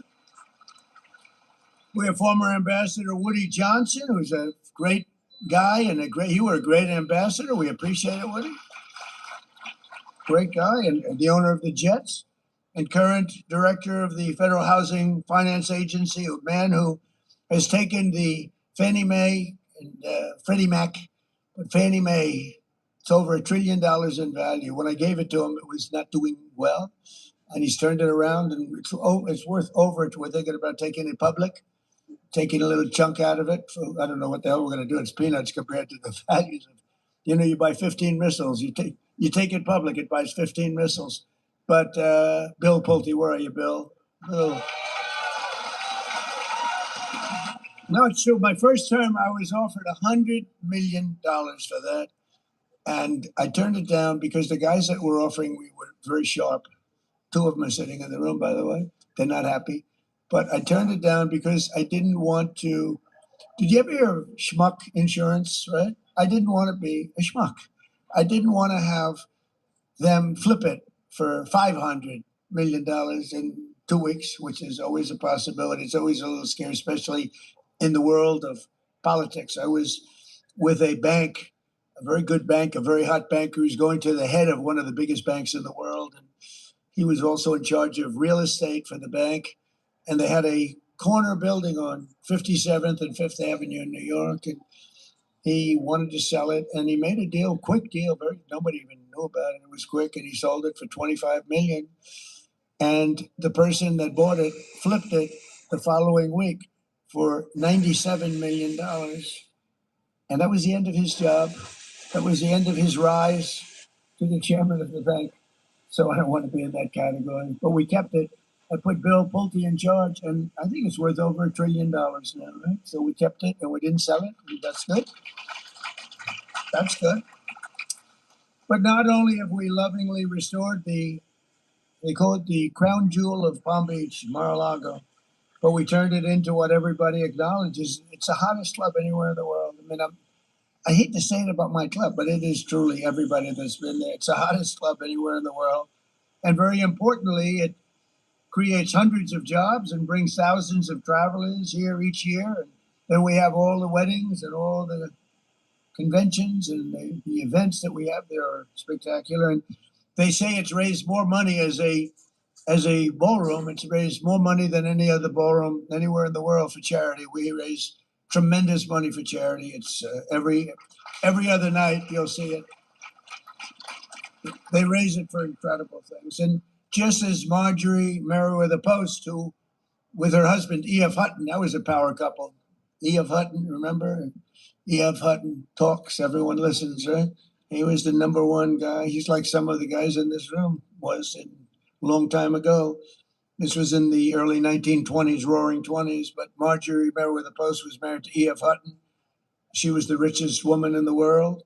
And they wanted to build something incredible. And they envisioned everything. And they bought the lot in South Florida. She bought it because that's where the great reef, if you look at, the maps, you have a great stone. It's a source of unbelievably powerful stone. It's a stone jetty, and it ends right there. She bought it there because there wouldn't be any settlement.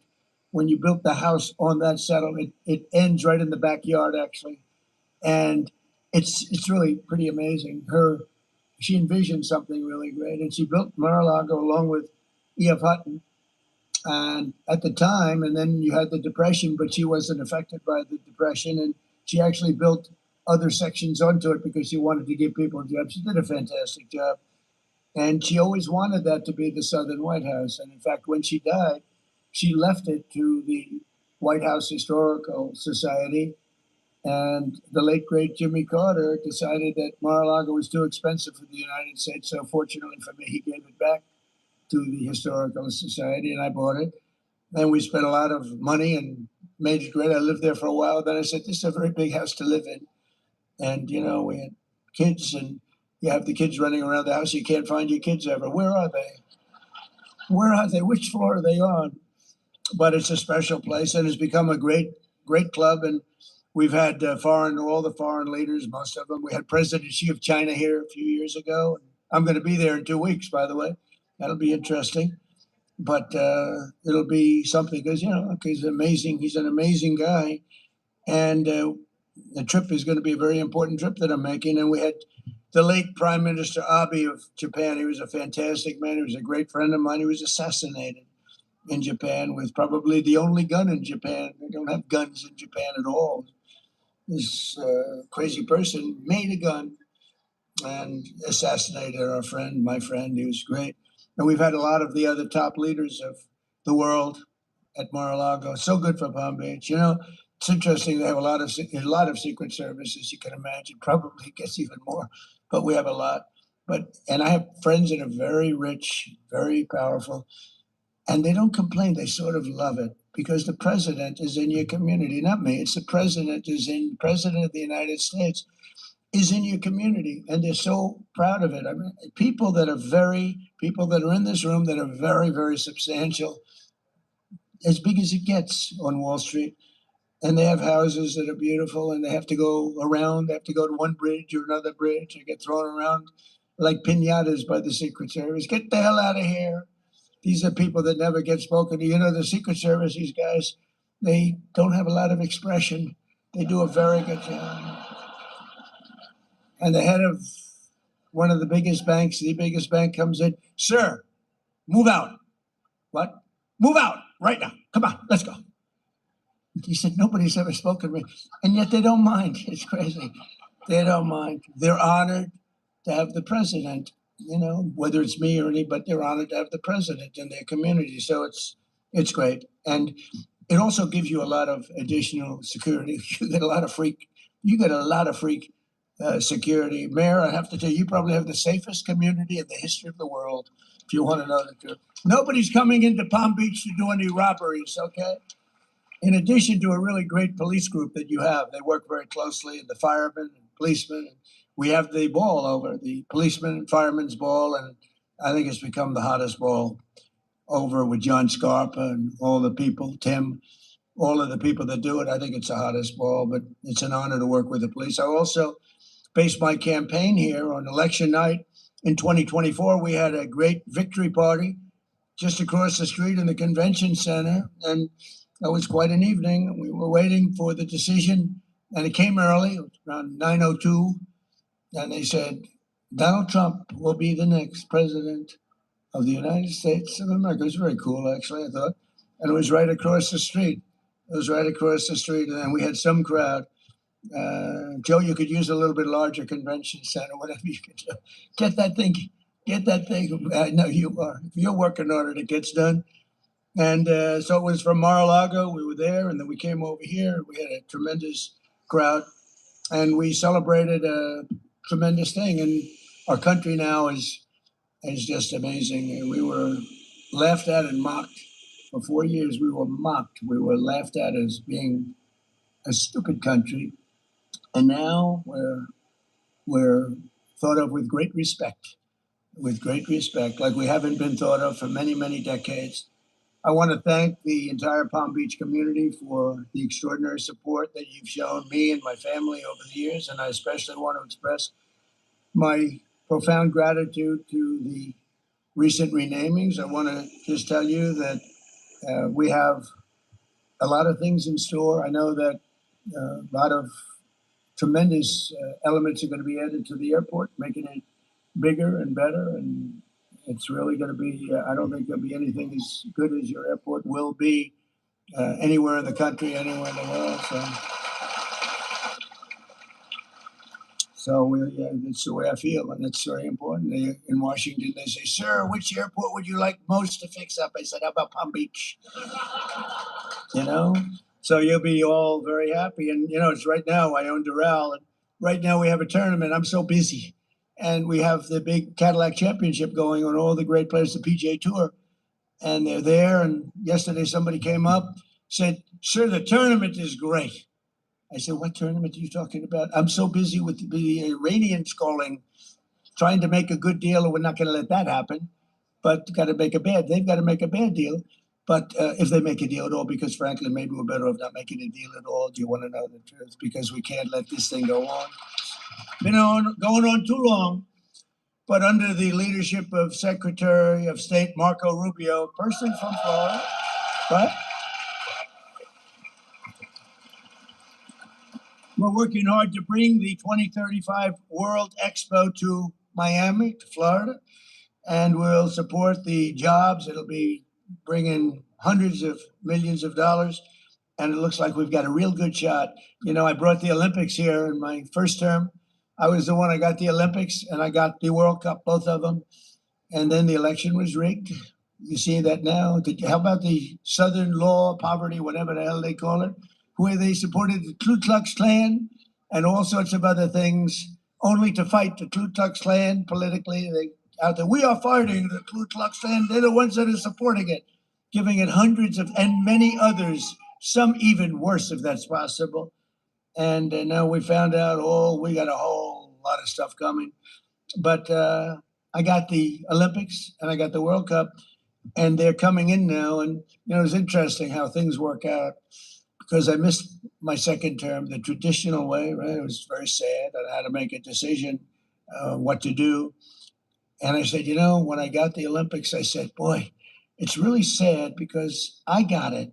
Nobody else, I got it. And I was dealing with those guys politically, and they said, "Sir, we're going to choose the United States of America." I said, "Wow, that's great." It was the Olympics, then the World Cup.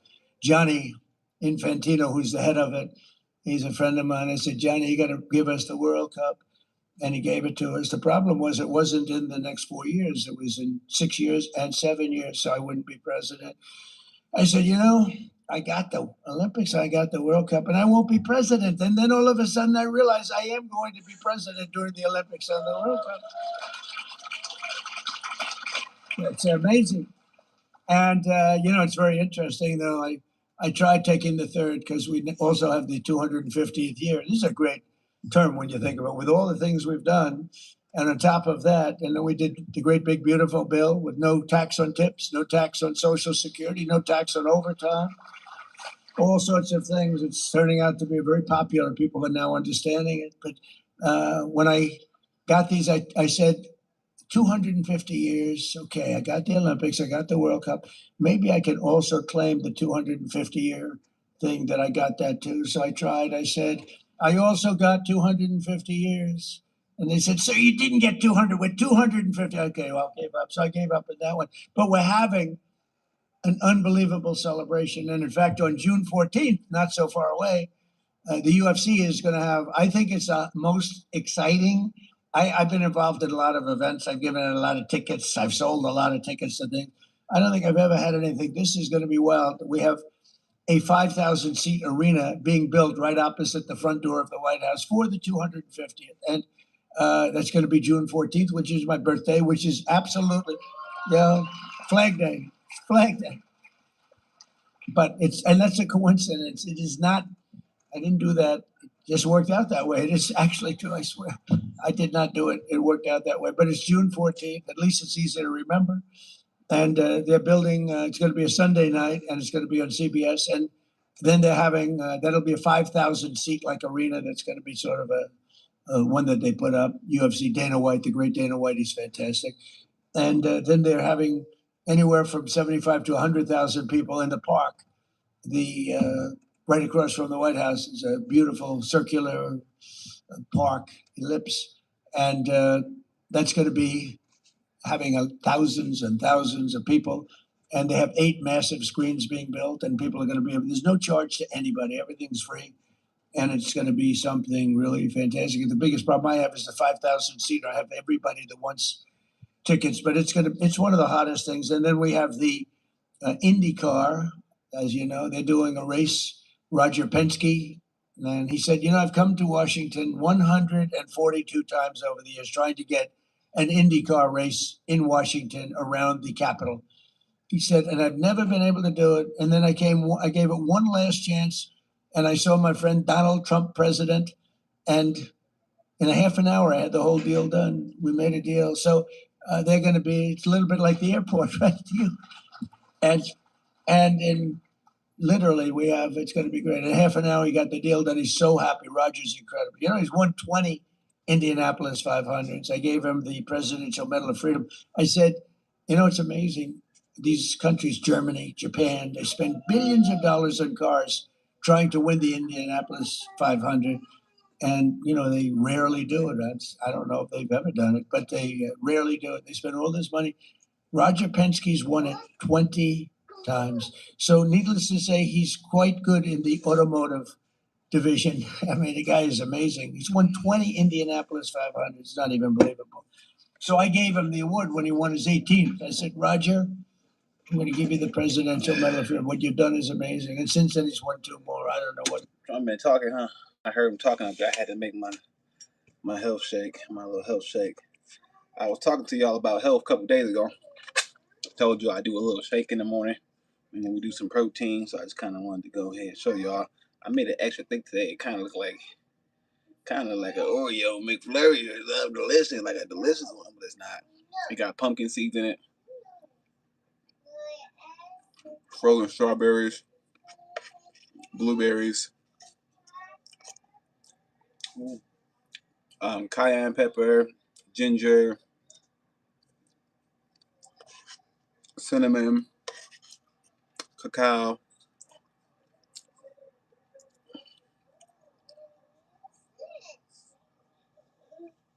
We ain't do no pineapples today.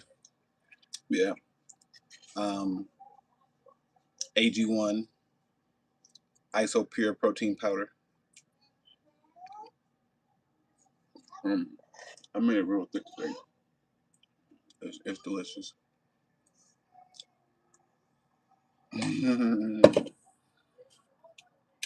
It's crazy, but he's a fantastic guy. So we're going to have the Indy, which are the racing cars, the Formula One type car, and that's going to be something that everybody's looking for. We're providing $42 million of improvements in Florida railway safety. You know that, and $210 million to the state for rural health care.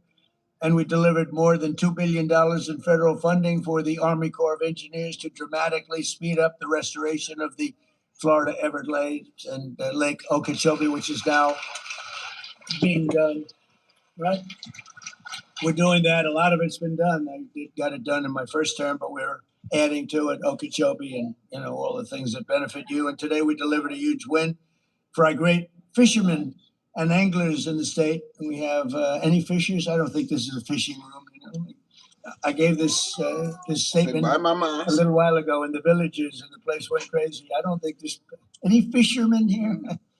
Oh, that's not bad. Well, then you like this. It's better than I thought. But all state permits for the 2026 red snapper recreational season, as you know, was Thank brutal with the federal government. You Thank couldn't you. do anything. They let you catch a half a fish. If you caught 2 fish, they want to put you in jail, give you the electric chair. If you're lucky, you'll go to jail for the rest of your life instead of the chair. It was brutal. You want to see what Trump So talking for about? years, our great fishermen have Says she been want to see what Trump talking punished about. in Florida and some other states with very short federal fishing seasons, like how about 2 hours? Go fishing. You go fishing for 2 hours and then you have to pull it in and get the hell out of town or they'll arrest you. But they gave you record short season, and I'm giving you unlimited seasons, the federal seasons, despite record fish populations. It's hard not to have a record fish population when nobody's been allowed to fish, essentially. And the states are begging to get these permits, and what we're doing is we're doing it. And Always stay the informed. very incompetent Biden administration tried to shut down the oceans to our fishermen.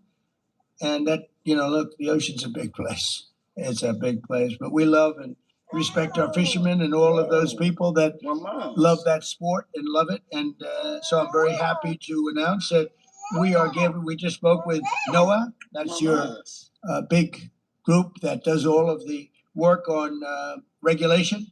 And we're delivering to you all of the permits that you need for long-term fishing and lots of fishing, and enjoy the red snapper or whatever the hell you catch, because you're allowed to catch it now without going to jail for the rest of your life, okay? And with the support of many people in this room, a lot of them, we had the most successful first year of any administration in history. They say, even the radical left Democrats. I ain't never had no red snapper. We took the most dangerous, unsafe, violent, never had no red border in snapper the world. And anywhere in the world, there's no border like this. And created the most secure border in U.S. history with 0 illegal aliens entering our country. In the last 11 months. Think of it. We went from 25 million people coming into 0. And the people that make up that list are the Democrats. Nobody even tries to come in because the border is so tight right now that you just don't even try. It's amazing. And we had an open border that was allowing terrible situation. We were allowing people in jail, people in mental institutions, drug dealers, murderers. 11,888 murderers coming into our country. Many of those people murdered more than one person. One murdered 7 people, and they're releasing them into our country. It's terrible. The murder rate in the United States is now the lowest it's been in 125 years. Can you believe that? That's sort of terrible to say in a way, because who wants to talk about murder? But we had a murder epidemic, and it's now the lowest since before my father was born, 125 years, 1900. And that's an amazing thing. My daughter and my cat don't in the get capital, along, Washington, D.C., which was a disaster. When I females, came in, it was one of the more dangerous cities in the country. It's now the lowest, it's considered now one of the safest cities in the country, which it should be. We moved in the National Guard. We took out over 5,000 hardened career criminals. Many of them came in during the open border of Joe Biden. And they made it just a horrible place. It was never that safe, believe it or not. It was, people were getting killed, but they were losing 3 people a week on average, murdered 3 people, 150 people a year. Kids would come in to see the Washington Monument or the Lincoln Memorial, and they'd go home in a casket. They'd call their parents and say, "I'm sorry, your son's been killed." And we moved some very strong people. This is my baby girl. That's my cat baby girl. In a period of a month, it was my cat much baby better. girl. 2 months, it was This is my boy. And now it's considered a very safe city. Restaurants which were closing all Jasper. over town. They were even dangerous if Jasper. you got there. They Relax, robbed the mamas. interior of the restaurant. They go in, raise your hands, give you money. It was terrible. Relax. And it's a very interesting statistic, Mayor. So 90% of the crime is committed by 2% of the people. And that's really good, because that means you can solve the problem. If it was 25% of the people, that's a tough thing. 2% of the people commit 92% actually of the crime. It's incredible. It's great because you get rid of them and you don't have it. We took out over 5,000 hardened career criminals, numerous murderers. They're back in their countries or they're in jails. We've secured the largest reduction in drug prices in American history. Under my most favored nation agreements, we're delivering your record-setting discounts with price differences of 400, 500, and even 600% lower. And what that is most favored nation. We were the highest priced drug nation anywhere, prescription drugs anywhere in the world, by far the highest. A drug that would sell for, what about these like grocery the fat prices? drug, my friend became a very famous. He's begging me not to announce his name, but I use him as an example. What about these gas prices, very fat. And how are we supposed to get from point A to point B? And he was in London, and he bought. He called it the fat. I said, I get one of those fat shots, and I said it's not working. He's become very famous because he's really the one that got me into this. It was so crazy. He said, in London, I buy it for $87. In New York, it's $1,300. The same exact. And he's very smart, very rich, actually. Highly neurotic. He's a neurotic. Highly neurotic. Most neurotic people. They're either really wealthy or they fail badly. You want controlled neuroses. His is not controlled, but he's smart. He went out, he checked out the company. He said it's the exact same drug from the exact same factory, made in the same plant. Everything was except the price. One was $87 in London. One was $1,300 in New York. He said, what's going on? And actually, it had a little bit of an impact. And I went to the drug companies. I went all over. They've been looking at this for years, but there was no way you get the drug companies to do it. I got them to do it. I did a lot of bad things to them. But I got them. I got them. But they didn't care because they said there's no way to get the countries to do it. You had to have the country because in London, a pill that was selling for $10 would sell for $100 in the U.S. In Berlin, $5 compared to $87, $90, $95. A tremendous, sometimes 10 times, maybe more than that. So they said, you'll never get the country, sir, but we're with you. They didn't know this was going to happen. I said, I'll get the countries 100%. So I called up, you might have seen this. I called up the countries, and I got France. That's Emmanuel Macron. Beautiful accent. I said, Emmanuel, you're going to have to lower your drug prices in the United States because you're making it impossible for us. I mean, your prices are low and our prices are high, and you're going to have to, no, Donald, I will not do that. You see, there, because the world is bigger than the United States, it's really not as bad for them as it sounds. If they double their price, we can lower our price to them because of the size. It's a world situation. The whole world was ripping us off. We were paying 10 times more, 5 times more, crazy. And so I said, no, Emmanuel, you will do it. 100%. No, I will not do it. So if he had a pill that sold for $10 and he had to sell it for $20, that's a big increase, right? But I said, it's not fair, Emmanuel, because we're not fair. You will do it, Emmanuel. You will do it. He said, no, I won't. I said, here's what I'm going to do, Emmanuel. If you don't do it, I'm going to put a 200% tariff on your wines and champagnes that you sell into the United States, and it's effective on Monday morning. And Donald, like I said, I will do it. I'd be glad to. So I did that with all the countries, and every country agreed. I'll tell you who can't believe it, the drug companies. They said, what you did is impossible to do, but I do it. I do a lot of things that are impossible to do, like becoming president 3 times, like winning 3 races, Anyway, so we have the lowest prices anywhere in the world. We went from the highest. It's a really big thing, and frankly, that should win us the midterm. But the press hates to cover it. So, but people now know. So you can get drug prices. We go from the highest priced drugs in the world to the lowest. It's an amazing thing, and we have to go buy it. It's TrumpRx.gov, and that's been named by Bobby Kennedy and Dr. Oz. They're fantastic. They're doing a great job. I had nothing to do with that one, Joe. I had nothing to do with that one. And I had not much to do with the airport. That was Meg and you and everybody else. I tell you, it's not nice when you call up and say, hey, would you name an airport after me? They approached me with the road first and then the airport. And it's just a great honor. But the TrumpGov.com is setting every record in the book. And they're buying things for a fraction of the price. And today I'm thrilled to announce that starting on July 1st, we'll provide Medicare patients with coverage for weight loss drugs like Ozempic, Zepbound, Wegovy It will be available for, listen to this, $50 a month. Don't do it. Listen, y'all. Get you a shake, okay? Get you some cayenne pepper, some ginger, some blueberries, some strawberries, you know what I'm saying? Some pumpkin seeds. Blend it up in the blender. Throw some dark chocolate in there, some cacao. Okay, start you off with a good healthy morning green monster, chocolate mine, whatever you want. Just start with a homemade shake. Okay? Put all the healthy stuff in there, get some honey in there, some cinnamon in there. Throw some garlic if you need to. Okay? You can eat some eggs. Alright? Eat about 4 eggs a day. You know what I'm saying? And then whatever else you want to do after that, make sure you just fast. Alright? But Ozempic is not the way. I'm telling you. And we're cutting, as you know, and as you, I hope, know, we cut the insulin price down to $25 a month, which was, it was in many cases, it was $1,000. And I don't know if it affects the people here, but it was thousands of dollars, and now it's down to $25. We got it down.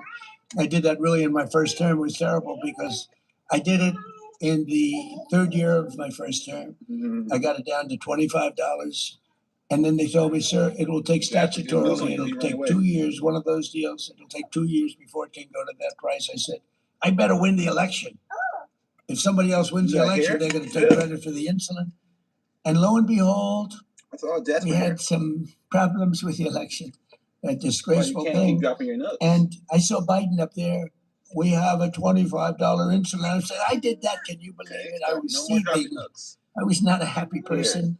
In fact, I said, I think we're going to have to run to set the record straight. But we got it down to $25. Everyone knows we did it. We actually have been given good credit. It's nice to be given good credit when you do things that are good. And I guess sometimes I'll say they don't give me enough credit, and then I'll be in the Oval Office.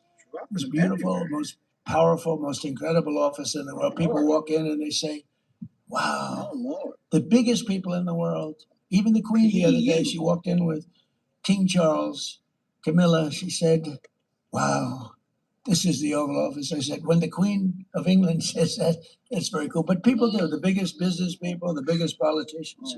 And, it's an amazing place, but we keep it well. You naughty. You're not getting it. One of the nice parts about take that real one, estate, I give it the Mar-a-Lago treatment. We fix Mar-a-Lago. We make it better than it's ever been. It's better than it was the day it was built. So we have a lot of fun. By the way, the King and Queen were fantastic. They were here. What great representatives they are for their country. Really high quality. When he got up and made the speech with that beautiful accent, I said, well, that's the one thing I'll never have is that accent. I'd like to have that accent, but no, it was very elegant. He's a very elegant person, very good person. So in 4 years, the last administration took in much less than $1 trillion. And in 11 months, so you got 4 years, less than $1 trillion. I will say this, Trump can speak. And he can speak for a long time. And he can say the same thing over and over and over for at least an hour straight. Like, if he has one talent, it's public speaking. He can just speak. Just keep it going. And he will run the same narratives and really have you believing it. It's almost like he has like a method where if he says the same thing over and over and over, you ain't got no choice but to believe it. Because it feels like a repeating commercial. And this green monster right here, I'm telling y'all. And in 11 months, we took in as an investment where countries and people, rich people are investing. In 11 months, we took in over $18 trillion, which is a record. And we passed the largest tax cuts in American history. And, you have your 1 year deduction that people never thought would be possible. Instead of over a 38-year period, you're taking it in 1 year. And nobody believed a thing like that was possible. I did that actually for a shorter period of time in the first administration. I think we had the greatest economy in history in my first administration. And in the second, I think we're blowing it away. But we had to make a detour. We had to make a detour to Iran. Everything will snap back. We were down to less than $2 for gasoline in Iowa. I was in Iowa 2 months ago, just before the little skirmish took place. Is taking place, and price for gasoline was $1.85 a gallon, and we were a lot of places were $2, some below $2, and I believe it'll snap back very, very quickly. So there's so much oil; these ships are loaded up with oil; they can't get out of the strait. I think we're going to have it solved. I think everyone in this room is going to be very happy and very impressed. Our tax cuts supported an estimated 408,000 full-time Florida jobs. You know that, and we delivered no tax on tips, no tax on overtime, no tax on Social Security for our seniors, which I think is the last one. I wasn't sure if that was the biggest one, but I can tell you in Florida it's the biggest one. No tax on Social Security for our seniors. We virtually eliminated the estate tax or death tax for people with small business and farms. So many farmers where they leave their farm, you know, they're land rich and cash poor.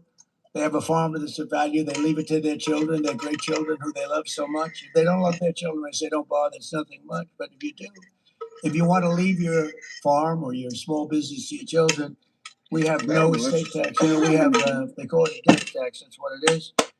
And just, you know, pretty amazing thing. In the case of farms, you know, it's a way of life. And the parents would be on the farm. The kids would grow there. They love it. They wouldn't do anything else. They would rather do that than anything else. And they used to get hit with a tax, big tax that they couldn't pay. So they go out and borrow money from the local bank or whatever. And they weren't able to pay, and they would lose their farm. And in many cases, they would commit suicide. Literally, they'd commit suicide. We don't have any death tax or inheritance tax anymore for the small farms and small businesses. So when you leave your business to your kid, you don't have that. You ate it and all. we made interest on car loans fully tax deductible. So that you borrow money. If you buy an American car, you have to buy an American made car. She ate it all. But you can borrow money from the bank. Your interest is deductible for income tax purposes. Okay. And that's a big deal that we've never seen. You know, middle-income people have never been big on deductions. Rich people have There's some got used to upstairs. deductions. If you want more, you got to go upstairs. Other people haven't. We added 186,000 private sector jobs in March. Jobless claims just hit the lowest level since 1969, and more Americans are working today, as I said, than ever before. And since the election, 89 times we've hit new highs, and we're adding $9 trillion. We've added in just 11 months, we've added over $9 trillion in value to the stock markets, and people with 401ks have really saved marriages. Actually, one policeman told me my wife thought very little of me. She felt I wasn't a man because I was a bad investor with my 401k. I had nothing I could do about it. It was under the Biden administration. And now she thinks that I'm Warren Buffett. She said, my husband's the most incredible investor I've ever seen. And all I do is just look at the numbers every month. So it's amazing. The 401ks are incredible. Incredible. Core inflation has dropped to a 5-year low, with the exception of oil prices, which is just, you know, I think most of the people in this room understand that. As soon as it's over, it's going to drop like a rock. I think it goes below where it was because there's so much oil. It's not like it'd be a problem if there wasn't a lot. There's so much oil out there. But core inflation has dropped. Grocery prices are down. Used car prices are down. Rent is down. The only thing that is up is the gasoline, and that's up. What? Oh, he be lying. That's a lie, y'all. Grocery prices is up. Rent is up. Those are all lies. Those are lies. Okay, he trying to read that real fast. Have y'all been to the grocery store? If you're trying to buy anything healthy, you ain't got no shot. Coming down. No shot. But you know, Trump, you lying about that one, bro. And I say it again, we had to do this little excursion because if we didn't, if they had a nuclear I don't know what numbers you're looking at, but grocery prices is not down. It would be a world that would live in fear, and it should have been done for 47 years. They are. What store you shopping at? In other countries, frankly, but it wasn't. They were all afraid of Iran. It's very strong. Was a very strong. They started charging the hell out of them $2 at Aldi's for a cart. But we've American energy with that simple policy of drill, baby drill. And I'll tell you, we're producing more oil and gas now than we ever have at any time. And we're investing over $1.5 trillion next year in the military. And we have the strongest, the greatest military. $1.5 trillion, man. We got to invest that into the American people. Any other country by far. And thanks to our warriors and their allies The Israeli Defense Forces today, the Iranian regime, has none of those things that we talked about: Navy, Air Force, anti-aircraft capacity, no radar. And again, dozens of their leaders are no longer with us. They're elsewhere. Most importantly, though, thanks to our blockade, the blockade has been unbelievable. They're unable to export any energy and they're crumbling as an economy. But I just want to say that we have now a great country that's respected again. We're a country that is winning like it's never won before, and we're going to keep it going. And I just want to thank all of the people from this. All right, so a few points. Grocery prices ain't down, gas prices ain't down, rent ain't down, ain't none of that stuff down. Okay, inflation is still high. When we look at what's going on with the Strait of Hormuz and all of that, I'm gonna look at gas prices right now and in where I'm at. Let me see. Gas prices near me, because we can't be acting like some gas prices are down and shit. Man, the U.S. have surged to roughly $4.39 a gallon nationally.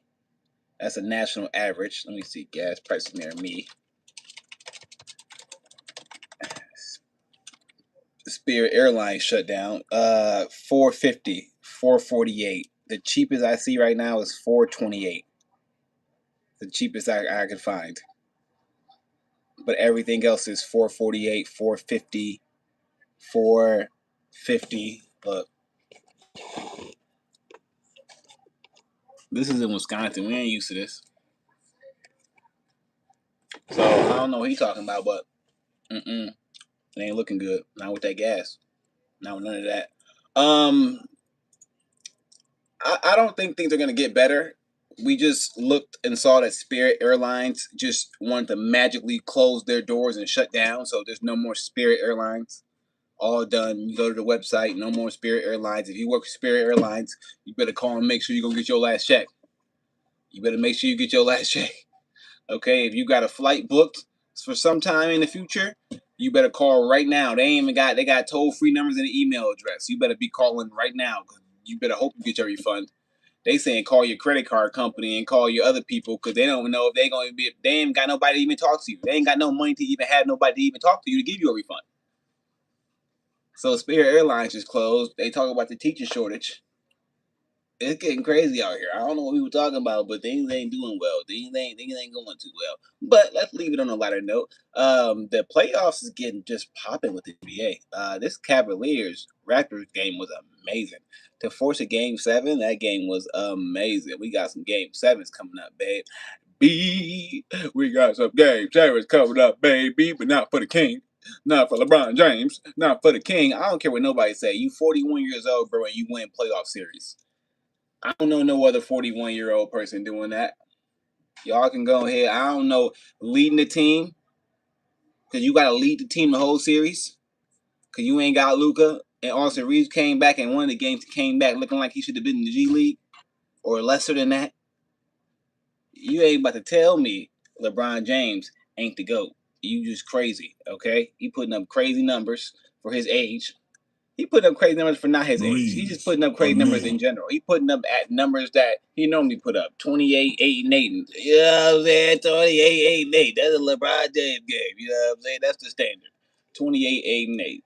Getting teams up out of there. Everybody on that team literally wasn't nowhere near life when LeBron James was playing in the NBA. Most of these people ain't even 23 years old.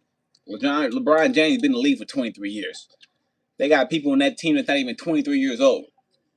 He's been in the league longer than some of these people been born, and he beating them.